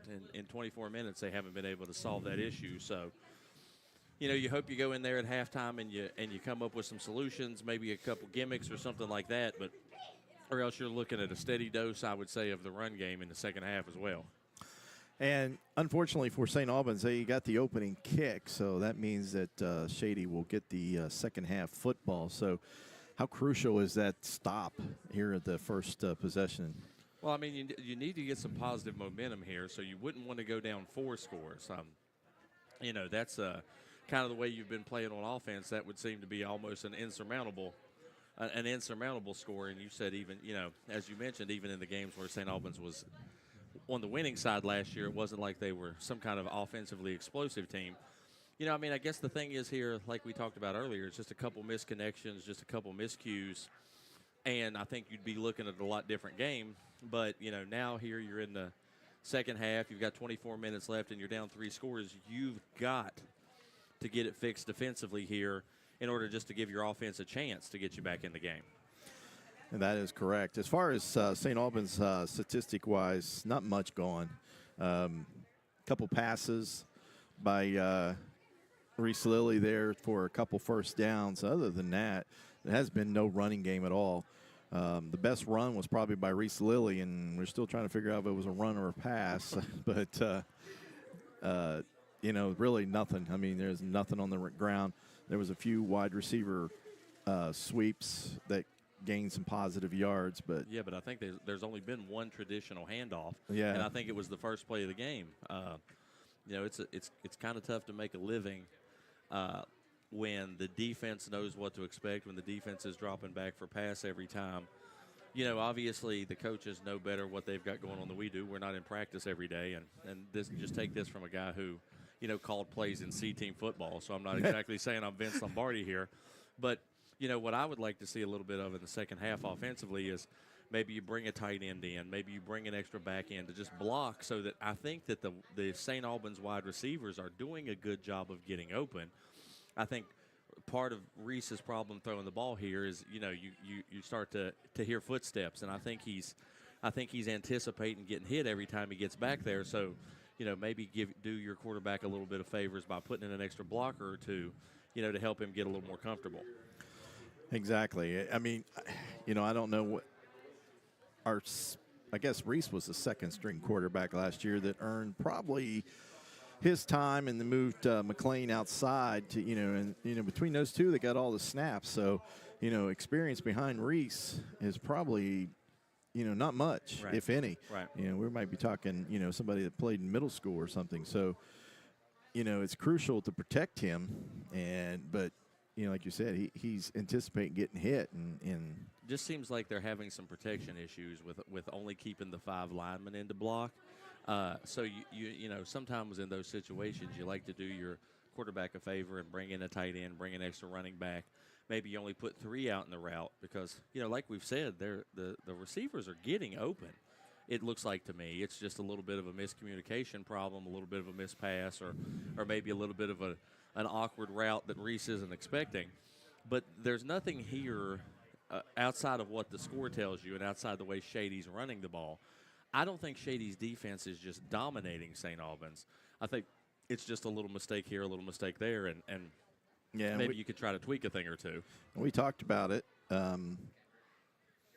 during the first half. Their penalties, pre-snap penalties, it's really, really hurt St. Albans. I mean, when you're starting 1st and 15, or vice versa, where Shady Spring starting 1st and 5, it really hurts your team. So some other scores going on around the area tonight. Bridgeport, AAA team, probably undefeated last year.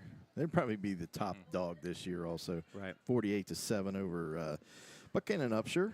The big game tomorrow, Hurricane and George Rogers Clark, and that's over in Winchester, Kentucky. That game will be played tomorrow.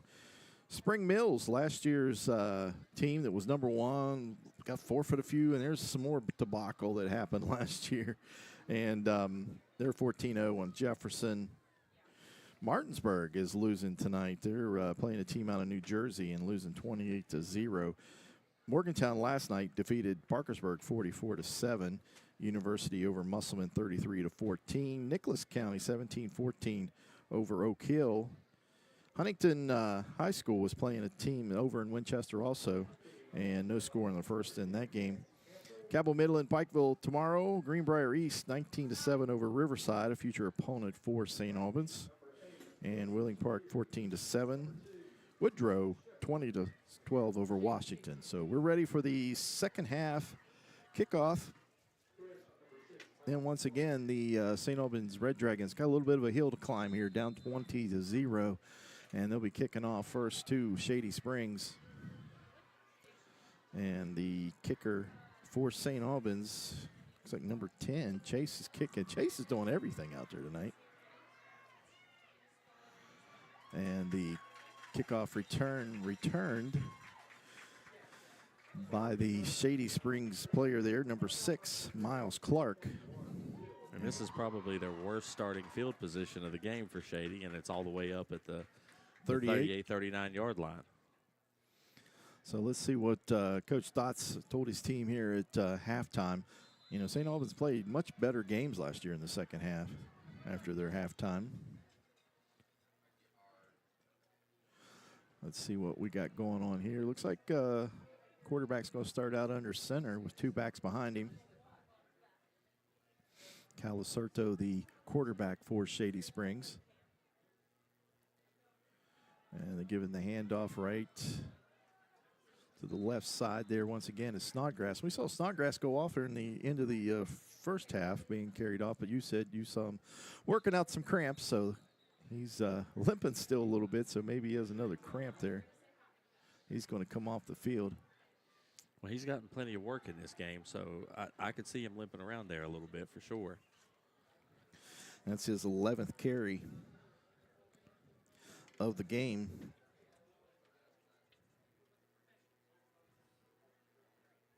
So,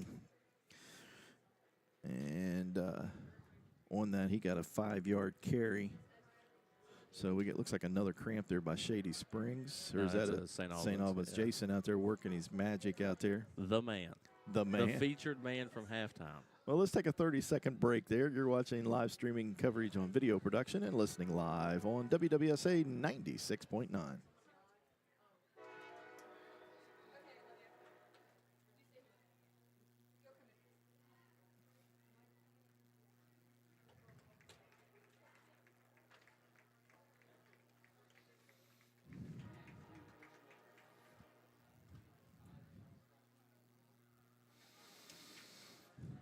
And back live here.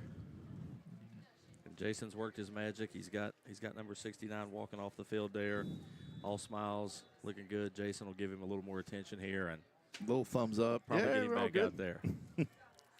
Best trainer in the game, Mark. He is. He definitely is. And looks like he's going to get a long-time promotion here.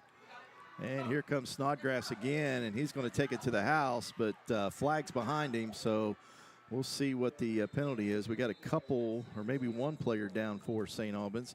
I thought there was another one down, but yeah, definitely looks like a hold there at the point of attack. Looks like maybe that one's going to be Shady Springs player that went down, and he's down and up, and maybe another cramp there. And that's number 7 for St. Albans. I don't have a number 7 on the roster, so I'm not sure who that is. And he's grabbing the leg there, so maybe a cramp. And then the same Dylan Pageant, we're being told, is the player for St. Albans there. Number 76, also for Shady Springs, fighting off that cramp as he tries to walk off the field there. So as we get into the second half,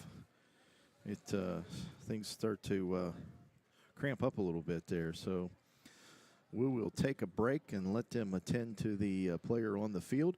You're watching live streaming coverage on video production and listening live on WWSA Retro 96.9.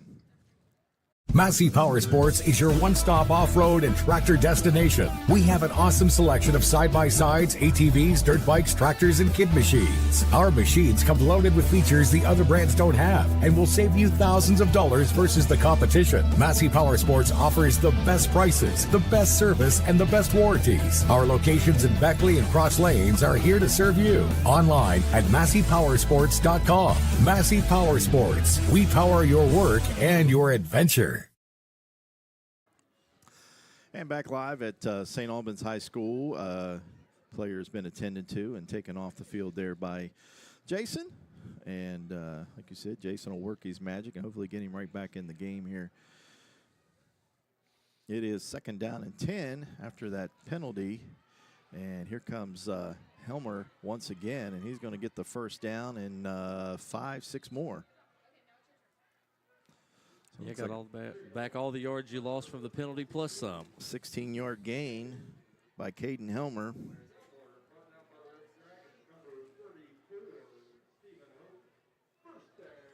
Adds to his total for this evening.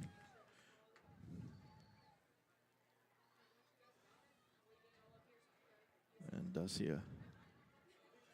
another player on the St. Albans bench there working out some cramps. Well, anybody that went to a St. Albans girls basketball game last year knows that Jason is a cramp master, as many as he would have to work out in our games. No doubt.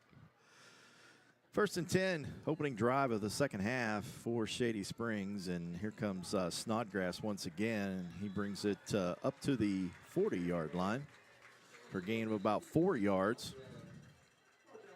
I'll tell you, number one out there on the corner has made some really good open field tackles when they've come out his way.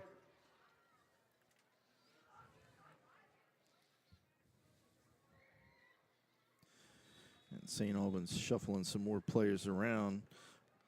Alonzo Long checking into the game for St. Albans.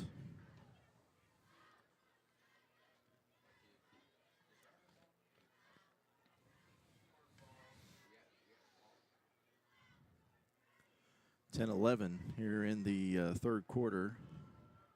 It's been all Shady Springs so far here this evening. And the handoff once again as they run the sweep. And there goes Helmer as he carries the ball from about the 38 down to the 20-yard line. So an 18-yard gain for Helmer. And cramps is starting to be a big problem out here. Well, you would think with the temperature took a big drop this week over what it was last week. But, you know, it's still that first game. Yeah, because they don't run scrimmages like they used to. You know, scrimmages used to be run like a game. Now these teams are playing 2 scrimmages, and it's 10 plays this way, 10 plays that way, and then you bring in your second team and run 10 plays, and so. And I doubt they're having the 2-a-days where the only time you get any water is if you run to the river, like we used to have to do. That was the only way they would let you get any water is if you'd run to the river, jump in, and run back out. You weren't allowed to. And they had that big old pipe on wheels or whatever that sprayed. Yeah. Kind of went over and sucked it out of a rusty copper pipe. Give you that little extra iron.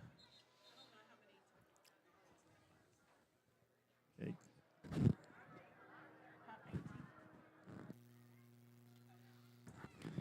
All right, we're set again, first and 10. The ball is setting on the, 15, 17-yard line there for Shady Springs on the side of the St. Albans Red Dragons. They're going from McCorkle Avenue toward the river. And here's another handoff inside. And here comes Snodgrass as he fights up to the 5-yard line, and that'll be another first down. I'll say this for Snodgrass. He doesn't mess with going to the outside. He doesn't mess with trying to get the corner. He's just trying to get downhill as fast as he can. So that'll make it first and goal as Snodgrass picks up about 13 yards.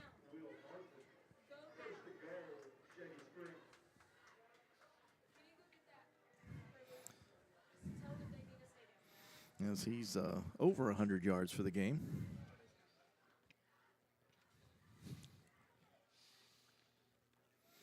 It's a good evening in high school sports. You can get 100 yards for the game. This time kind of a split back formation. Quarterback's up under center and didn't like what he saw, so he calls timeout.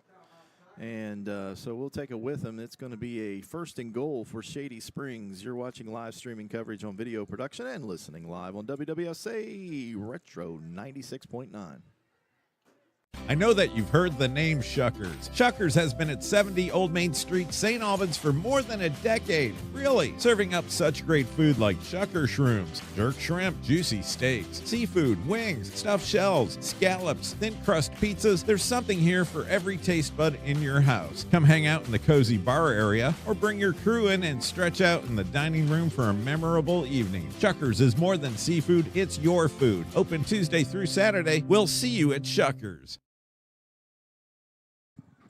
And we're back live at Crawford Field in St. Albans, West Virginia. The Shady Springs Tigers on the move once again, trying to increase their lead. It's 20-0 over the St. Albans Red Dragons. Ball's placed about the 6-yard line. First and goal. Well, they got it setting on the 5. Let's see what running back will get it this time. I haven't seen the quarterback keep it. And they're going to give it to Snodgrass. He cuts back. He started outside, cut back, and he just strolls into the end zone untouched. He's just trying to get north-south all the time, just north-south, north-south. And that's his, I do believe, second touchdown of the game. It is 26-0, pending the extra point here. Playoff team last year. Coach Cal, or Coach Vince, I guess I should say, was a all-star coach a few years back for the North-South All-Star game. Has a lot of experience, comes in about 20 years in the biz. Well, they've just had to use their second timeout here. Kind of like St. Albans there in the first half. Hopefully it's a 30-second timeout, so we'll keep it here. Coach Stott's giving the referee a little referee lesson there. I did talk to Pac-Man at halftime and ask him, was he trying to set a record for screen time?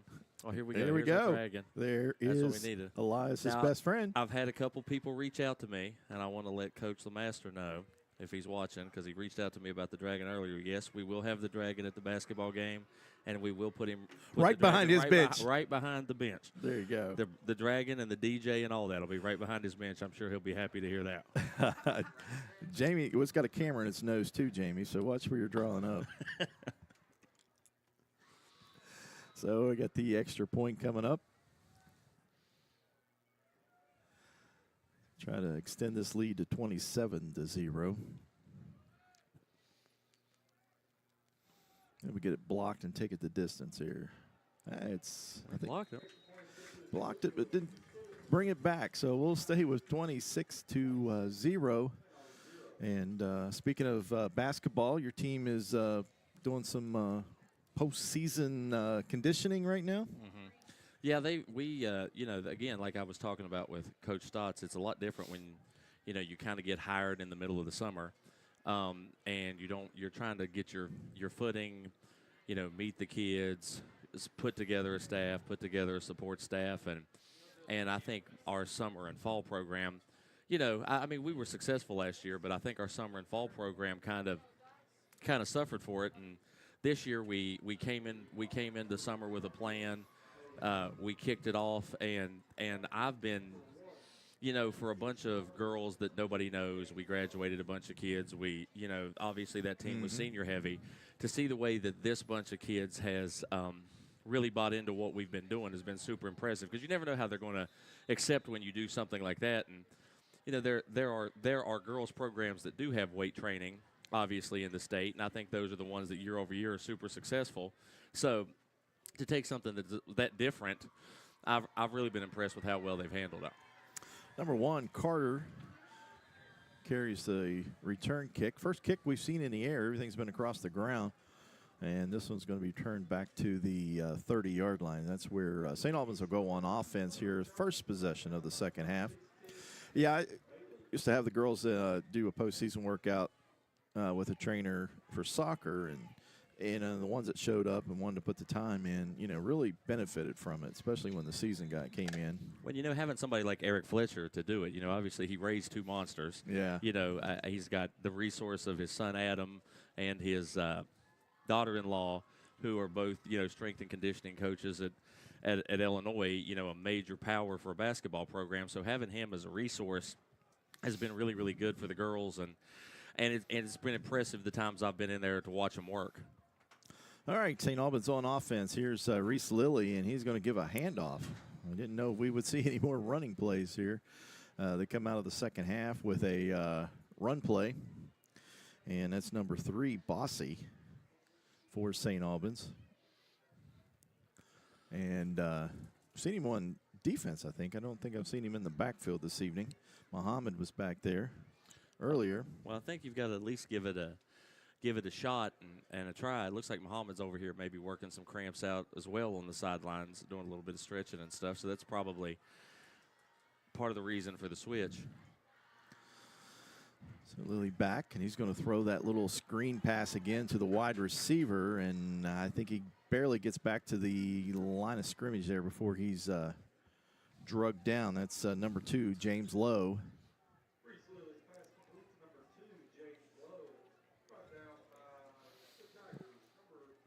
So it's a completed pass there for Reese Lilly, but no gain.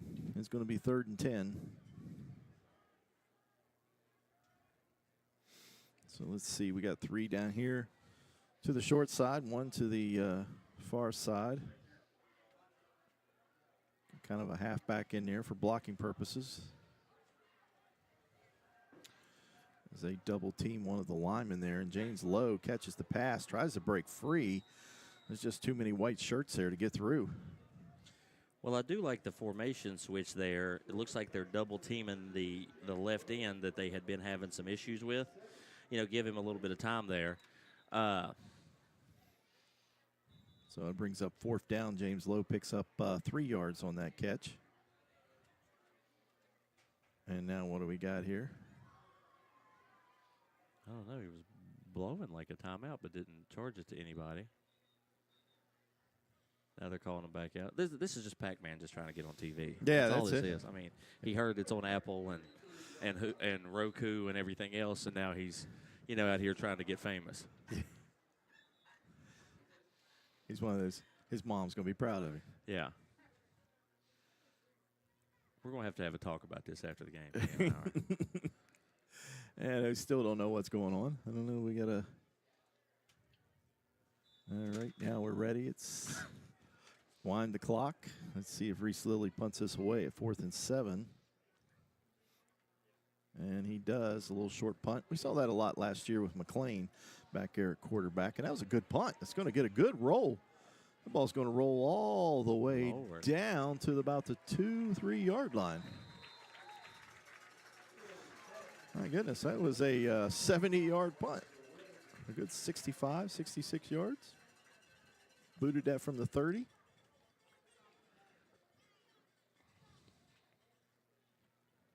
Well, you've got to pin down there.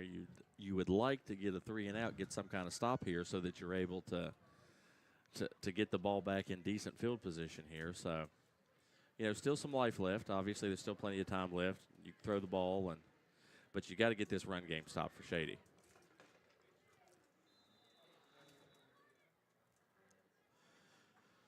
And Shady, with this running game tonight, we'll see if he can probably bleed this clock pretty good here with a good this distance.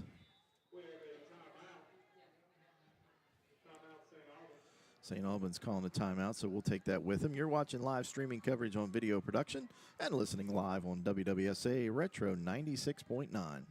Massey Power Sports is your one-stop off-road and tractor destination. We have an awesome selection of side-by-sides, ATVs, dirt bikes, tractors, and kid machines. Our machines come loaded with features the other brands don't have and will save you thousands of dollars versus the competition. Massey Power Sports offers the best prices, the best service, and the best warranties. Our locations in Beckley and Cross Lanes are here to serve you. Online at MasseyPowersports.com. Massey Power Sports. We power your work and your adventure.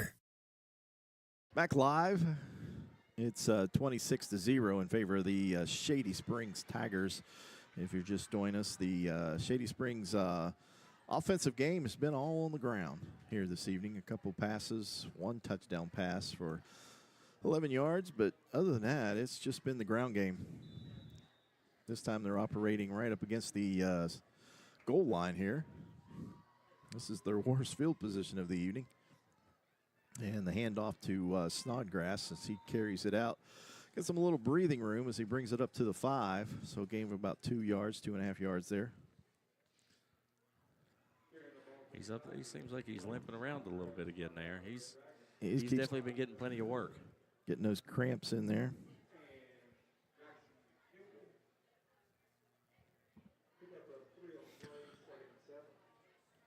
So what's your schedule look like this year in girls basketball?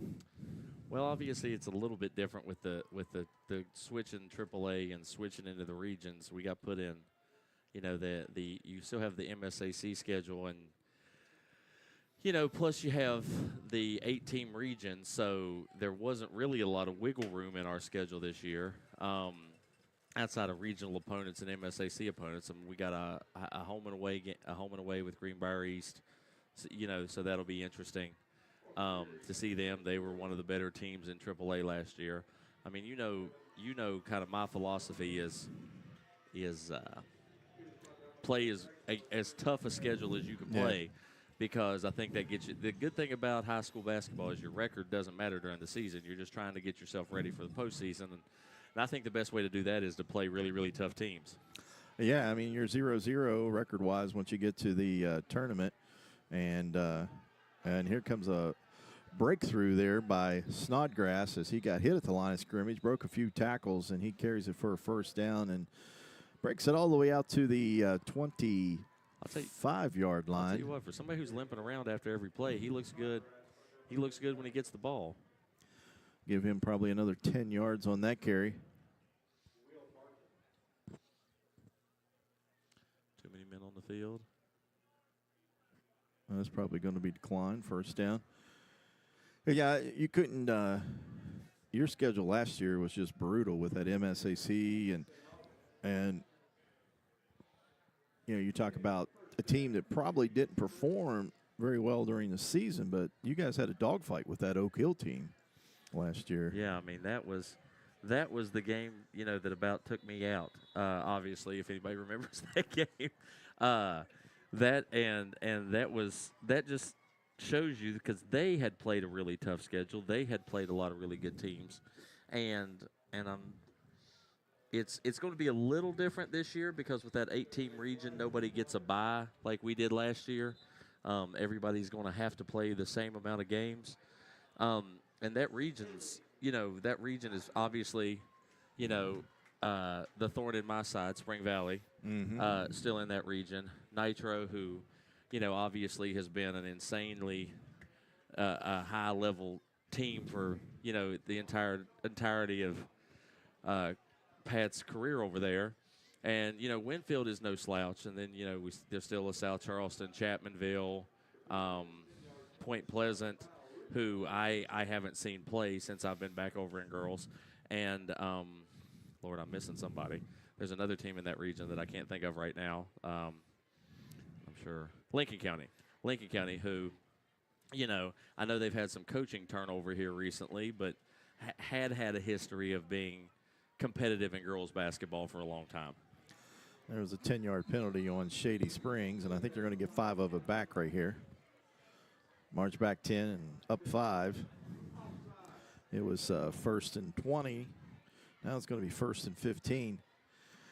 Yeah, how's the MSAC working at? Is there a certain amount of games that you will be playing, or will you still be playing every team in the MSAC? It's still every team in the MSAC. Plus, we've added Parkersburg South this year. So, you know, it's not like now we've added a team as they get a really good block here on the edge. And here comes Snodgrass once again as he's literally carrying a St. Albans player on his back. He just jumped on, and he carried him probably for about 4 yards there as he brought the ball up over the, the 35-yard line all the way to the other 35-yard line there. But, I mean, yeah, you take a conference last year that had 3 of the Final 4 in Quad A, you know, and then now you're adding a Park South to it. Football, I think I'm pretty sure I'm right on this. Football was the only one that made any kind of schedule concessions. Obviously, I think because of the point system in football mattering a lot more in your regular season win-loss record, mattering a lot more than it matters in the other sports with sectional and regional play. But yeah, we still play everybody. It's still going to work exactly the same. It's just added an extra game with Park South, and then next year Woodrow becomes a member. So then you get another game added, and you know, again. Will they? You think eventually offer large division or 4A division in that, and a 3A division in that, and just cross over a few games, or you think it will always? I mean, honestly, I'm not privy to any of those meetings. I prefer it the way it is. I love the MSAC. I obviously think it's the best conference in basketball in the state.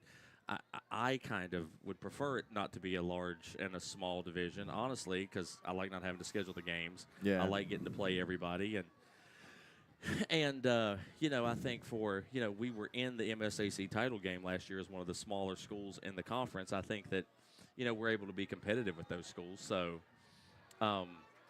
you had 2, you know, essentially AAA schools that were in the championship of that conference last year. So at least from my standpoint, if I got a vote, I would keep it the way that it is. But obviously, I'm not high enough up the totem pole to be making those decisions. So yeah, I mean, I think basketball. I think you're fine. I think they had to do that for football because these smaller teams. I just feel sorry for Riverside being a 4A team if they decide to do that when they add these new teams, especially Parkersburg South starts playing in that, and I just don't think that. I mean, there's no ifs, ands, or buts. It's a grind. The conference is a grind in basically every sport. So, and it was set up that way. I think that's a good thing. I think you should be, pro the competition, pro being in something like that because if you think about it, the SEC means something in college football. The Big 12 means something. The Big East means something in college basketball, and I think the MSAC means something in the state of West Virginia. Mm-hmm. And I think if you get where you're having a large division and a small division, there's a chance you might dilute that if you had a small division champion and a large, and then you kind of dilute it a little bit.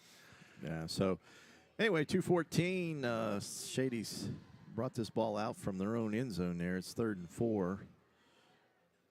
New running back is Romage, and he carries the ball for about 6 yards, and that'll give him a first down.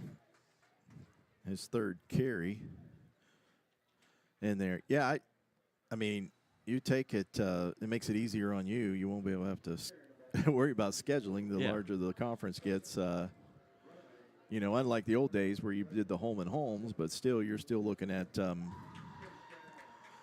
good portion of your schedule taken up by the MSAC. So the problem is going to be that the only problem that I see is, especially for me, like us in South Charleston, who are in one of those 8-team regions, that with the 11 mandated MSAC games, and then you have 7 games you need to play in the region, that really only leaves you 4 games to play with.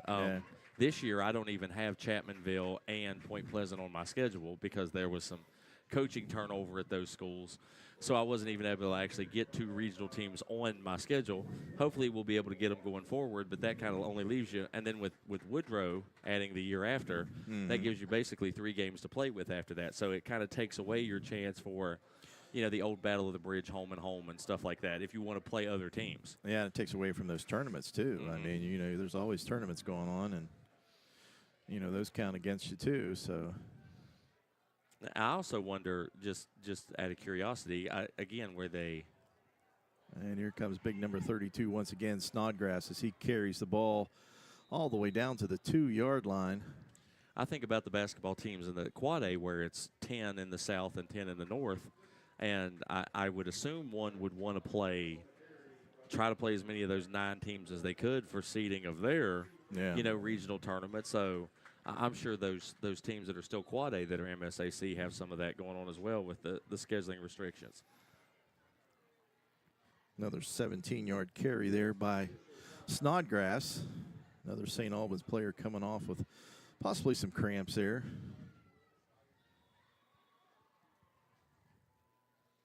Not a real humid this evening, but we've had plenty of cramps here to start this second half as time is winding down here in the 3rd quarter. And Shady just taking their time.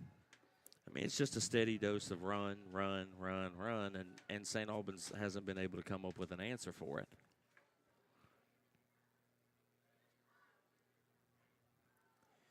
And Snodgrass just barrels again into the end zone for a 3-yard touchdown.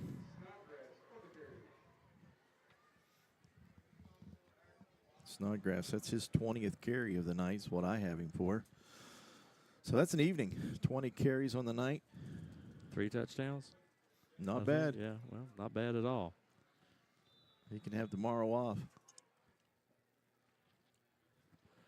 You would think Coach would he might have him in for an ice bath tomorrow, but that's probably about as far as it's going to go for him.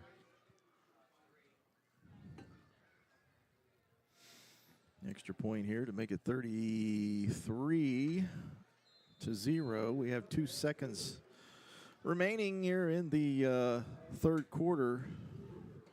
It doesn't get any easier for St. Albans next week as the Battle of the Bridge rolls in, and we all know about Nitro. Yeah, I think the last I checked, they were up 39-0 on Hedgesville before the half, so I haven't checked the score since then or had it sent to me. But I'm sure they're up there rolling up, and, they're always lathered up for this one. And you talk about some bigs on the line. I mean, they got some D1 prospects on the line, D1 prospects, committed D1 players on the line, on the outside. So you got there's not a lot of, especially AAA schools, in the state of West Virginia, that have two major programmed or major conference D1 commits, and they have two with Deron Parks and Malachi Thompson. So also interested to see Ratcliffe play. I remember watching him at Winfield a little bit when he played basketball and football, the transfer that they had come in to play tailback. So it'd be interesting to see what he looks like. Ball's taken there by St. Albans. He kind of lost it in the lights or something there. He actually looked around for it. That's Maxwell, and he gets tackled hard to the ground there. So that's the end of the third quarter, and Shady Spring tacks on two more scores. It's 33-0. You're watching live streaming coverage of video production, and also listening on WWSA Retro 96.9. Hey, my name's Paige, and what makes the Chick-fil-A chicken sandwich original to me is the crispiness of the breading and the tenderness of the filet. It's tasty, it's warm, it's total satisfaction. Hi, this is Tanya, and what makes the Chick-fil-A chicken sandwich original to me is that warm bun, the perfectly seasoned chicken, and that pickle. Woo! I love it. There's a taste of my childhood in every bite.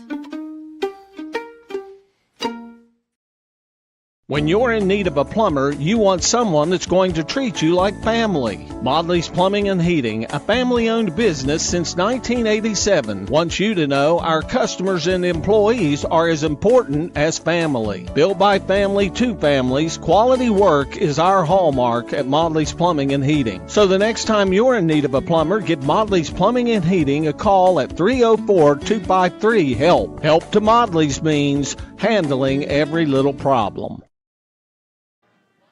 Well, one more quarter to go here at Crawford Field, opening week of the West Virginia high school football season. And just seemed like it just ended. That was a quick off season. I guess we got so excited over basketball there, it kind of rushed it on there. That basketball season went really quick. Nice little pass outside. I was amazed that first day I was taking my kids back to school that we were already back to school, because it seemed to me like basketball season had just ended. It did. I mean, it was quick. And kids' summer just gets quicker and quicker every year. I think with when you have the flex day stuff and some of the summer shootout stuff and all that, it almost seems like you don't ever get a big, long, extended break, so you just get from one thing to the other to the other. Exactly. Lily with the ball. There's that. Chester on the carry. Campbell again, and he's going to take a loss on that one. And he gets up a little gingerly. Jason will be working hard tomorrow on that Saturday post thing that he does on Saturday mornings after football games. Yeah, I'd say there will be plenty of trips to the training room for this, for sure.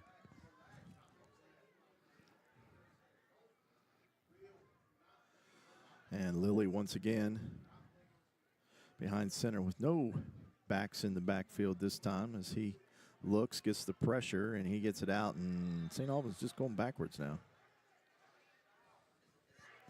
That was 3rd and 7. I think he lost 3 yards on that, and he's coming up gingerly. That's James Lowe as he tries to get off the field, and he just falls to the ground here. Let's see. And maybe he's got a cramp also. And here comes Jason again. Yeah, Jason's even got the players trained out there to start working the cramps out. To do his job there. As far as your team, players from last year, you said it was a senior team. How many ended up on college teams for next year? Well, I think J.C. Elsie has ended up going to Glenville State, and I believe that Jalen Vance has walked on over at West Virginia State. Oh, okay. So, with all the turnover they'd had there, I had a couple more that had some interest. Samaya Riggin for sure, and had just kind of decided she wanted to do the WVU thing. But it'll be interesting to go. My mom is the family court judge up in Gilmer County, Calhoun County, and Roane County. So I plan on going and catching JC a couple times this year, for sure. Once that season rolls around, depending on how my schedule goes. All right. Well, we got a time out here, so we'll take a break. You're watching live streaming coverage on video production and listening live on WWSA Retro 96.9. Massey Power Sports is your one-stop off-road and tractor destination. We have an awesome selection of side-by-sides, ATVs, dirt bikes, tractors, and kid machines. Our machines come loaded with features the other brands don't have and will save you thousands of dollars versus the competition. Massey Power Sports offers the best prices, the best service, and the best warranties. Our locations in Beckley and Cross Lanes are here to serve you. Online at MasseyPowersports.com. Massey Power Sports. We power your work and your adventure. And back live at Crawford Field in St. Albans.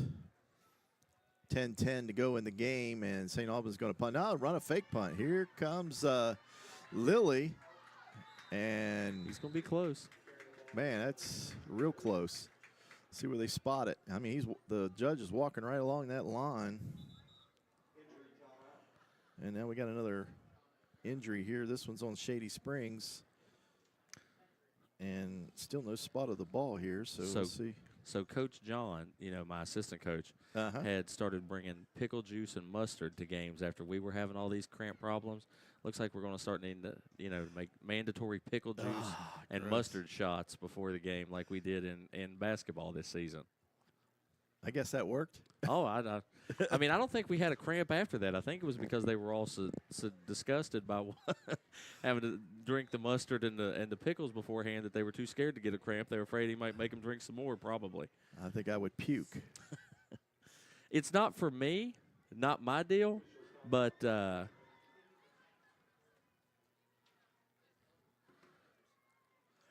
what we got here? We got a measurement here. They're looking down the line. At this point, just give them the first down, huh?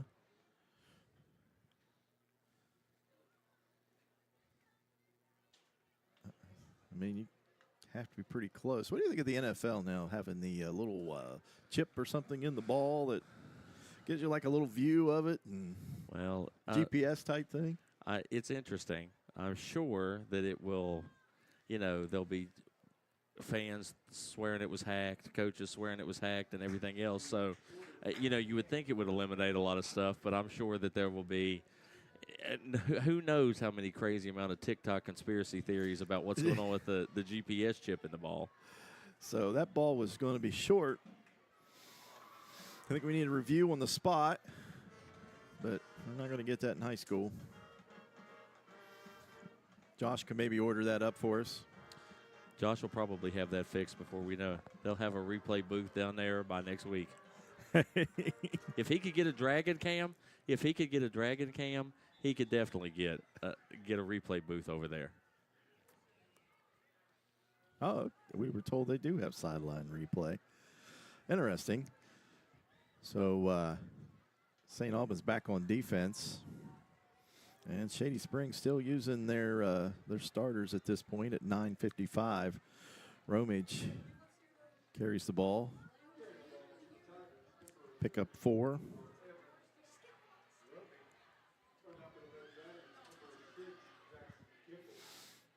And second down, well, they're giving him 6 on that.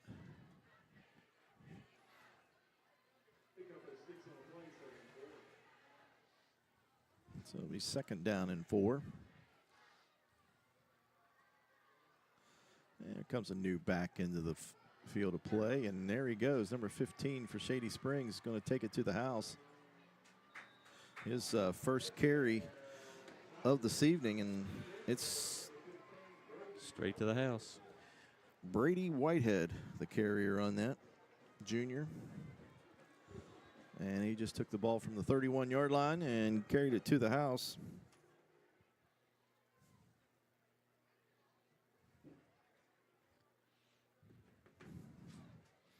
So one carry there for him and one touchdown. Now the score is 39-0 and waiting for the extra point to make it 40.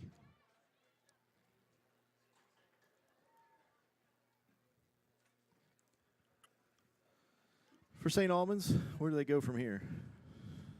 Well, you know, I think if you're looking, you know, obviously the numbers are going to be an issue with as many people as you have playing both ways.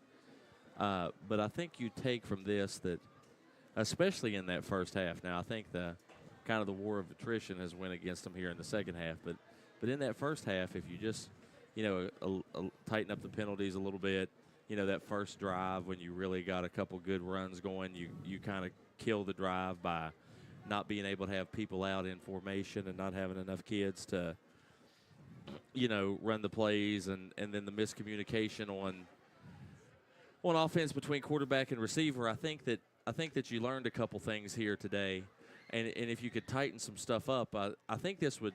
I know that obviously Shady Spring's just done anything they want to do on the ground, but I think St. Albans' offense has been a little more competitive than what the score would indicate. It's just been, you know, a little bit here, a little bit there. So I think you go in and when you watch film on this, you just think about tightening up the little things. And the ball got kicked off the tee by the official. I don't know how he didn't notice that. Yeah, it has to hurt, you know, to go through that fall camp and practice every day, long hours there, and then your first game you get defeated 40-0, or, you know, the game's not even over yet, and fumbled the catch there by St. Albans, but recovered by number 4, Maxwell. But again, you know, we've seen this plenty of times in all kinds of sports. I mean, you can look horrific in one game and kind of get it turned around by the next game. So you would think that there's just enough little things here that you could build on. You know, when you especially, you know, I do think that the one thing here is they're competing. I don't think that they've laid down and quit. I think that would be a thing you would hate to see right now if you were the coaching staff. So I think if you got a bunch of kids who are willing to compete, you can kind of fix the little things. It's you can't fix whether they've got some heart or not, but you can fix whether they want to compete. Yeah, I mean, I don't have the totals, but they may have more penalty yards than they have total yards. I would imagine it's probably pretty close for sure. Now, what if you were asking what would I like to see maybe change a little bit? Again, I think in the second half when they started maybe put that tight end down there towards that to help the left tackle out a little bit, I think that's helped them a little bit here in the second half, not get rushed as much. I still think with somebody like Reese, you know, in spite of the fact that maybe he has had a little miscommunication, you'd still like to see him challenge down the field a little bit more than what they have been from a play calling standpoint. I think you're going to need big plays, especially if you don't trust the running game, if you don't trust your ability to run the ball, which, you know, I think we've had 2 carries from under center so far. You know, you'd like to be able to challenge downfield a little bit more. And so St. Albans with the 1st and 10, and Reese unloads. Big catch that time by Campbell, and Campbell's going to be drugged down there about the 38-yard line, and you just spoke about it. I mean, I think that's where their advantage is. You know, you got the kids on the outside and in Campbell and in Lowe that and a quarterback that can spin it a little bit. I think you do need to do a little bit more challenging downfield. And that one was right in there. At least take advantage of a young secondary, which, you know, 7:14 left. It's a little late for that, but I mean, there's no real safety help here. Because they've been going so much horizontal football, there's no real deep safety here. Another cross, a little too tall this time for Campbell. Another player for St. Albans down there about the 45-yard line. Player helps him up. Now, again, when I say all that, I do remind you that the only plays I've ever called were C-team football on Sundays. So, I'm obviously not some kind of expert at it. I bet you're a pretty good couch coach. Oh, yeah. And listen, my C-team, you should have seen us. Yeah, I had the greatest offense you've ever seen. Well, I had the greatest offense you've ever seen, and the plays were beautiful, and the wisest thing, that's the most I ever learned about coaching was that year because I had this beautiful offense, motions, shifts. Mark, you wouldn't have believed it. It looked like it should have been on Sunday. But guess what? Not a single kid I had any idea what we were doing. And wide open, and it's just too tall. Reese Lilly, man, he rolled out and had number 5 there, Elijah Wood, wide open for a touchdown and overthrew him. So we ended up switching to the power I, and that's when we ran power right, power left, quarterback right, quarterback left, quarterback sneak. I had 5 plays. Yeah, I remember coaching those little kids before, and your best player is your quarterback and your center. Uh-huh. As long as that center can get it back and your quarterback can run, you're good. I'll tell you what, that original offense I had was beautiful, though. It have brought a tear to your eye, Mark, to see all the motions and shifts I had. And the kids are like, what in the world are we doing? Reese Lilly scrambling out of the pocket, and he's going to run and tackle there. Picks up about 6 yards. He's probably run more in this game than I saw him run all year last year. Yeah, last year he was a little afraid to take off with it. Them long legs, he should run like a deer. 5 minutes to go here in the game. St. Albans faced with 4th and 2.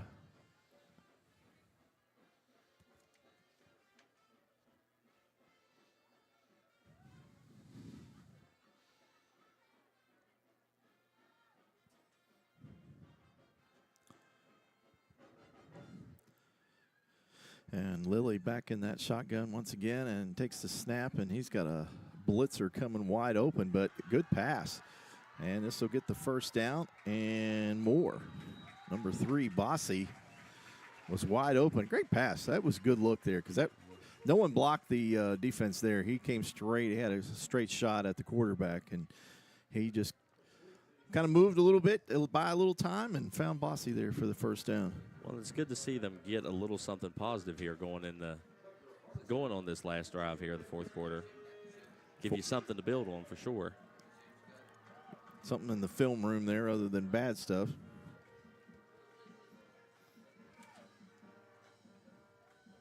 And once again, the pass over to Campbell, and Campbell's met at the line of scrimmage, and he's going to go down. He'll definitely be in tomorrow to see Jason. Yeah, that's definitely going to be a long night of icing, I think.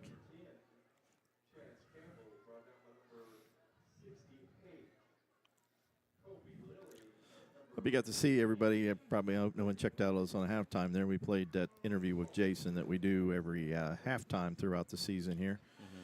Getting back in the game, and we talked about, I don't know if you noticed or not, all the openings for athletic trainers this past year. And so we just talked about what's involved in it, how to get in it, and hopefully that we can cure this shortage a little bit there because, there was a lot of schools this year in the state that had no physical or athletic trainer, and you know how important they are. Yeah, well, I mean, it's obviously I don't get to make the decision in who's hired and who's fired and who's this and that, but I'm telling you, somebody like Jason who's as invested as he is, who cares about the kids as much as he does, who does as much, let's call it off-time stuff that he does and checking back in on kids. And, I've had some kids that have had some soreness from the weight room or something like that, and Jason's always really quick to still come over and check on all them even in the off season. So and near a touchdown, and Campbell can't come up with it. You're only as good as your support staff is, Mark, and I think that it's great that my name gets put in the paper, but I've got people like Jason, I've got people like you, I've got people like Josh, people like Chris Paul, people like Carla Hermansdorfer, people like your wife, that do all these things. And I think it's a good thing you all do that you put these interviews on at halftime with some of these maybe more unsung people because, it's cute to coach on Fridays or it's cute to coach in the games that everybody cares about, but but the stuff when you win and lose is stuff like that you have with your support staff. Yeah, it's big.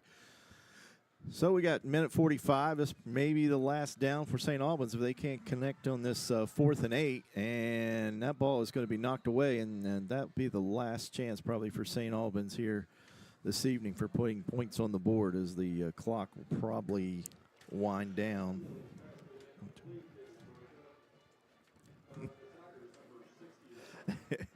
Our producer Josh said that was a flag.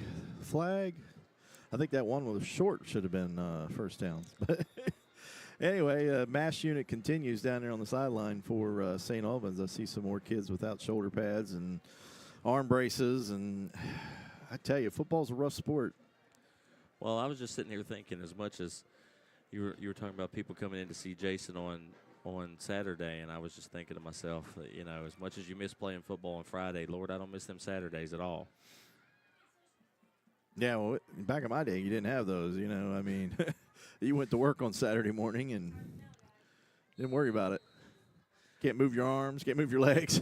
I remember my freshman year, I was playing middle linebacker starting my freshman year, and I think I got in bed on Friday night after the game, and my mom would always say, you know, she'd have to come in there and do a wellness check every now and then because I wouldn't get out of bed until Monday because I was so beaten up.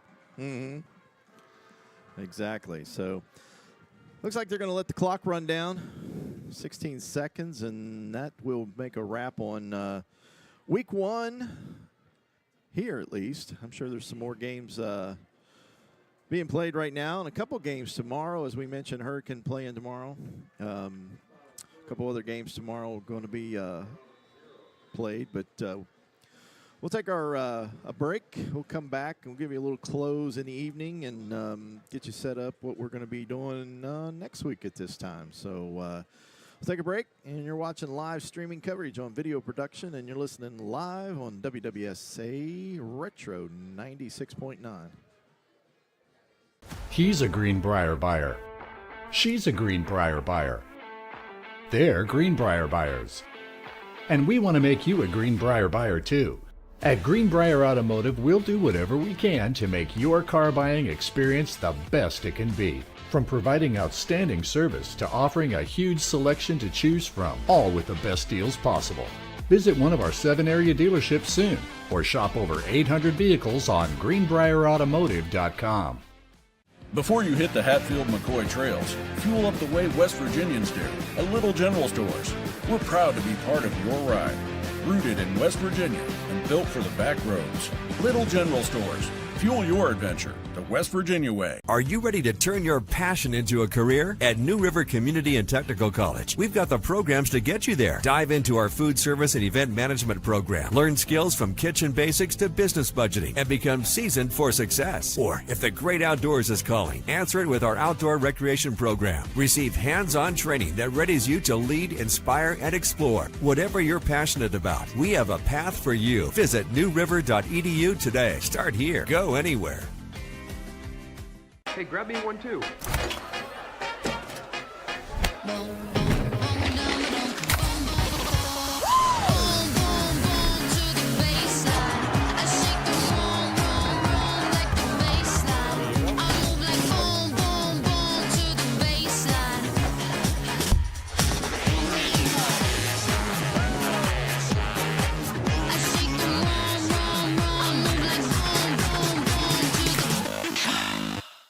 There's a place where innovation becomes transformation, where you'll find that education is not just about learning, but about being excited to learn. A place to feel at home. Pursue dreams and prepare for careers. Build lifelong friendships. And a place where you'll be encouraged and mentored along your journey. Discover your future. Get ready to soar. The University of Charleston.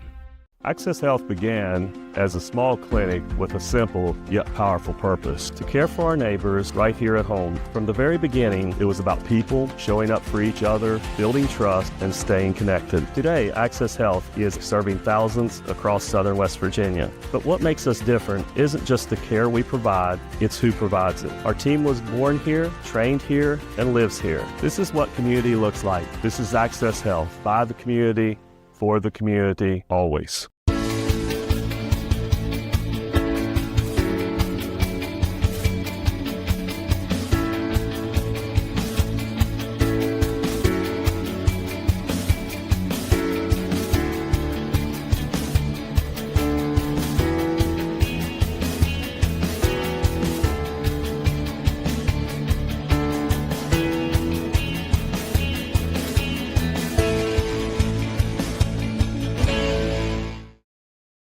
Welcome back to St. Albans High School, or actually at Crawford Field in St. Albans, not a part of the high school here. It's a little bit of ways. 40-0 in favor of Shady Springs. Not how I imagined this season to start, Elias. I saw a AAA team home. I thought, we got an equal match here tonight. Not so much. But have you ever seen a team in modern football, other than maybe Bridgeport, just run the ball like that? Well, I think that, obviously football, basketball, baseball, everything is a copycat game. And I think when you see a team like Bridgeport be as successful as it was running the football last year, maybe because everybody's getting used to this spread out and throw the ball all over the place, maybe it's good to zig when everybody else zags. And it definitely looks like, Shady kind of was trying to get some throwing in there early, and once they just abandoned it, there was nothing St. Albans could do with them after that point. Yeah, I think I have Calicerto with 8 passes, all in the first half. And, second half, it was just jam it down St. Albans' throat pretty much. Well, I mean, again, the thing you would say here, obviously not what you're looking for exactly from a result standpoint for St. Albans. But, you take a bunch of kids who don't have Friday experience, so you're changing a whole bunch of skill positions and everything else, and it's a playoff team from last year. It's not like you're playing some team that is not good and doesn't have any ability. Again, not the moral victories are kind of what they are, but I do think that it looked like to me they. I know this is an immeasurable thing, but it does look to me like they competed, like they were competing a little harder than I remember them at points of some of those games last year. So, yeah. There's something to take away from that. We just hope the injuries didn't mount up enough to where this team is not competitive. I mean, it happened last year where they were down quite a few guys, and they came back, at the end of the season, the players, that is, came back, and, the team started to play a lot better. But, when you got team numbers of 30, 35 kids, Right. you really can't lose a whole lot. And I think from the way it had looked during, I think that Bass, that was injured before the game even started, I think he was supposed to be a big piece at tailback. You saw there was really no running game. Mm-hmm. So, I think kind of injuries maybe got to him a little bit before the game even started with something like that happening. So, especially with the numbers you've got, you can't afford to lose anybody. It's hard to play people both ways for an entire game. It's really difficult to do, especially when you're going against a team that looks like Shady that probably had 50, 60 kids over there. So you just hope that the numbers and the war of attrition doesn't get to you for sure. Another big player tonight, Green, probably one of their biggest offensive linemen. And, just freshman started last year, and he was just a stud. He also didn't play this evening, and, we don't know the extent of his injury or anything. But, him in there, maybe Shady doesn't have that running game that they had, kind of a run stopper. Mm-hmm. But, unfortunately, he wasn't available tonight to play. And, unfortunately, Shady Springs just brought what they are used to, I guess, the big boy football, and they jammed it down St. Albans' throat tonight. As far as statistics-wise, the big hitters there for the Shady Springs team, we saw Snodgrass, and we talked to one of the coaches before the game, and he told us that he was going to get a lot of carries, and a lot of carries he did. So. Yeah. Well, I'll tell you what. Helmick. I mean, again, it's that thing of we talked about it before, and it's too simple to talk about. But the war up front is what won and lost that game, and just how impossible it was for them to deal with how good and big Shady was up front. That was the tale of the game for St. Albans for sure. So, anyways, tomorrow they'll get the ice and get the athletic trainer in there. But let's look forward to next week. Battle the Bridge. Elias, you'll be back with me next week. I believe so, yes, sir. So, as long as Josh brings me back. As long as Josh brings me back. I won't let Josh fire you. I never know with him. But he said if you make Katie run a bunch, you'll definitely be back. The more Katie runs, the more opportunities I have to come back. So yeah, that's always a good thing. So work her out, and we'll Josh will let you back. Yes, game time will be the same, so we'll be back on the air at 6:50. We'll give you the countdown to kickoff. Bring you right up to game time, and we'll see. And I'm sure Nitro is going to be ranked. I don't know when the rankings officially come out, but but when we get to those rankings, they're going to be a top 5 team. Yeah, so for sure.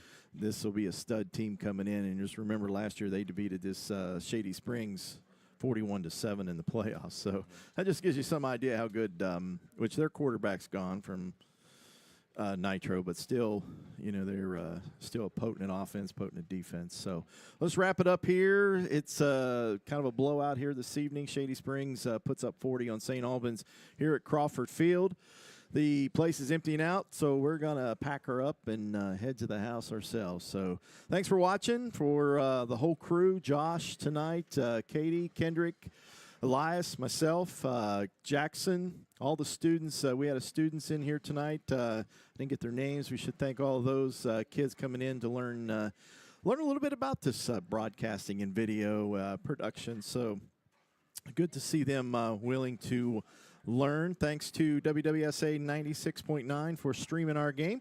And you've been watching it all on video production. So until next week, we are out. Thank you for joining us. Before you hit the Hatfield-McCoy trails, fuel up the way West Virginians do at Little General Stores. We're proud to be part of your ride. Rooted in West Virginia and built for the back roads. Little General Stores. Fuel your adventure the West Virginia way. We asked the real experts what they think of our Chevys and GMCs, and they didn't hold back. Come here. Come on. I like the noise of it. They've tested the seats, the screens, and the tires as well. Now it's your turn. Northside Chevy GMC, approved by kids, loved by everyone. Chevrolet, together let's drive. GMC, we are professional grade. Northside Chevy, where they are right. Here we grow again. Pioneer Community Bank is proud to offer a network of banks right here in our communities. By offering you more locations, Pioneer continues to meet all your banking needs where you are. Please stop by our New Harper Road location. We are truly investing in Southern West Virginia. Pioneer Community Bank. Friendly service, great products. Member FDIC, Equal Housing Lender.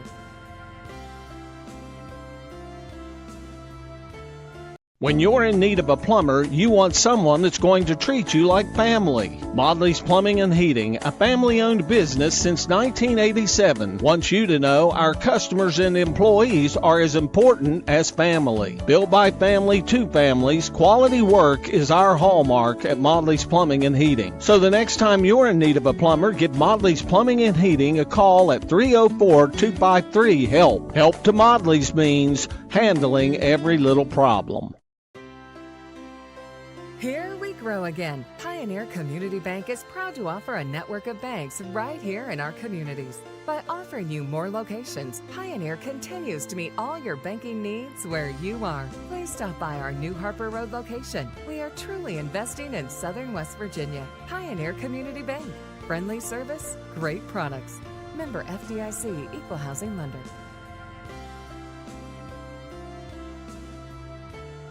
So you're ready to get started on that home remodel? Then America's #1 exterior remodeler is here to help. For over 19 years, Window World of Beckley has helped homeowners in our area take care of their greatest investment. We make it easy to remodel your home with special financing options and convenient monthly payments. Because we are locally owned and operated, you can expect the best in customer service. We're excited to see what you have in mind. We look forward to helping you create the home of your dreams.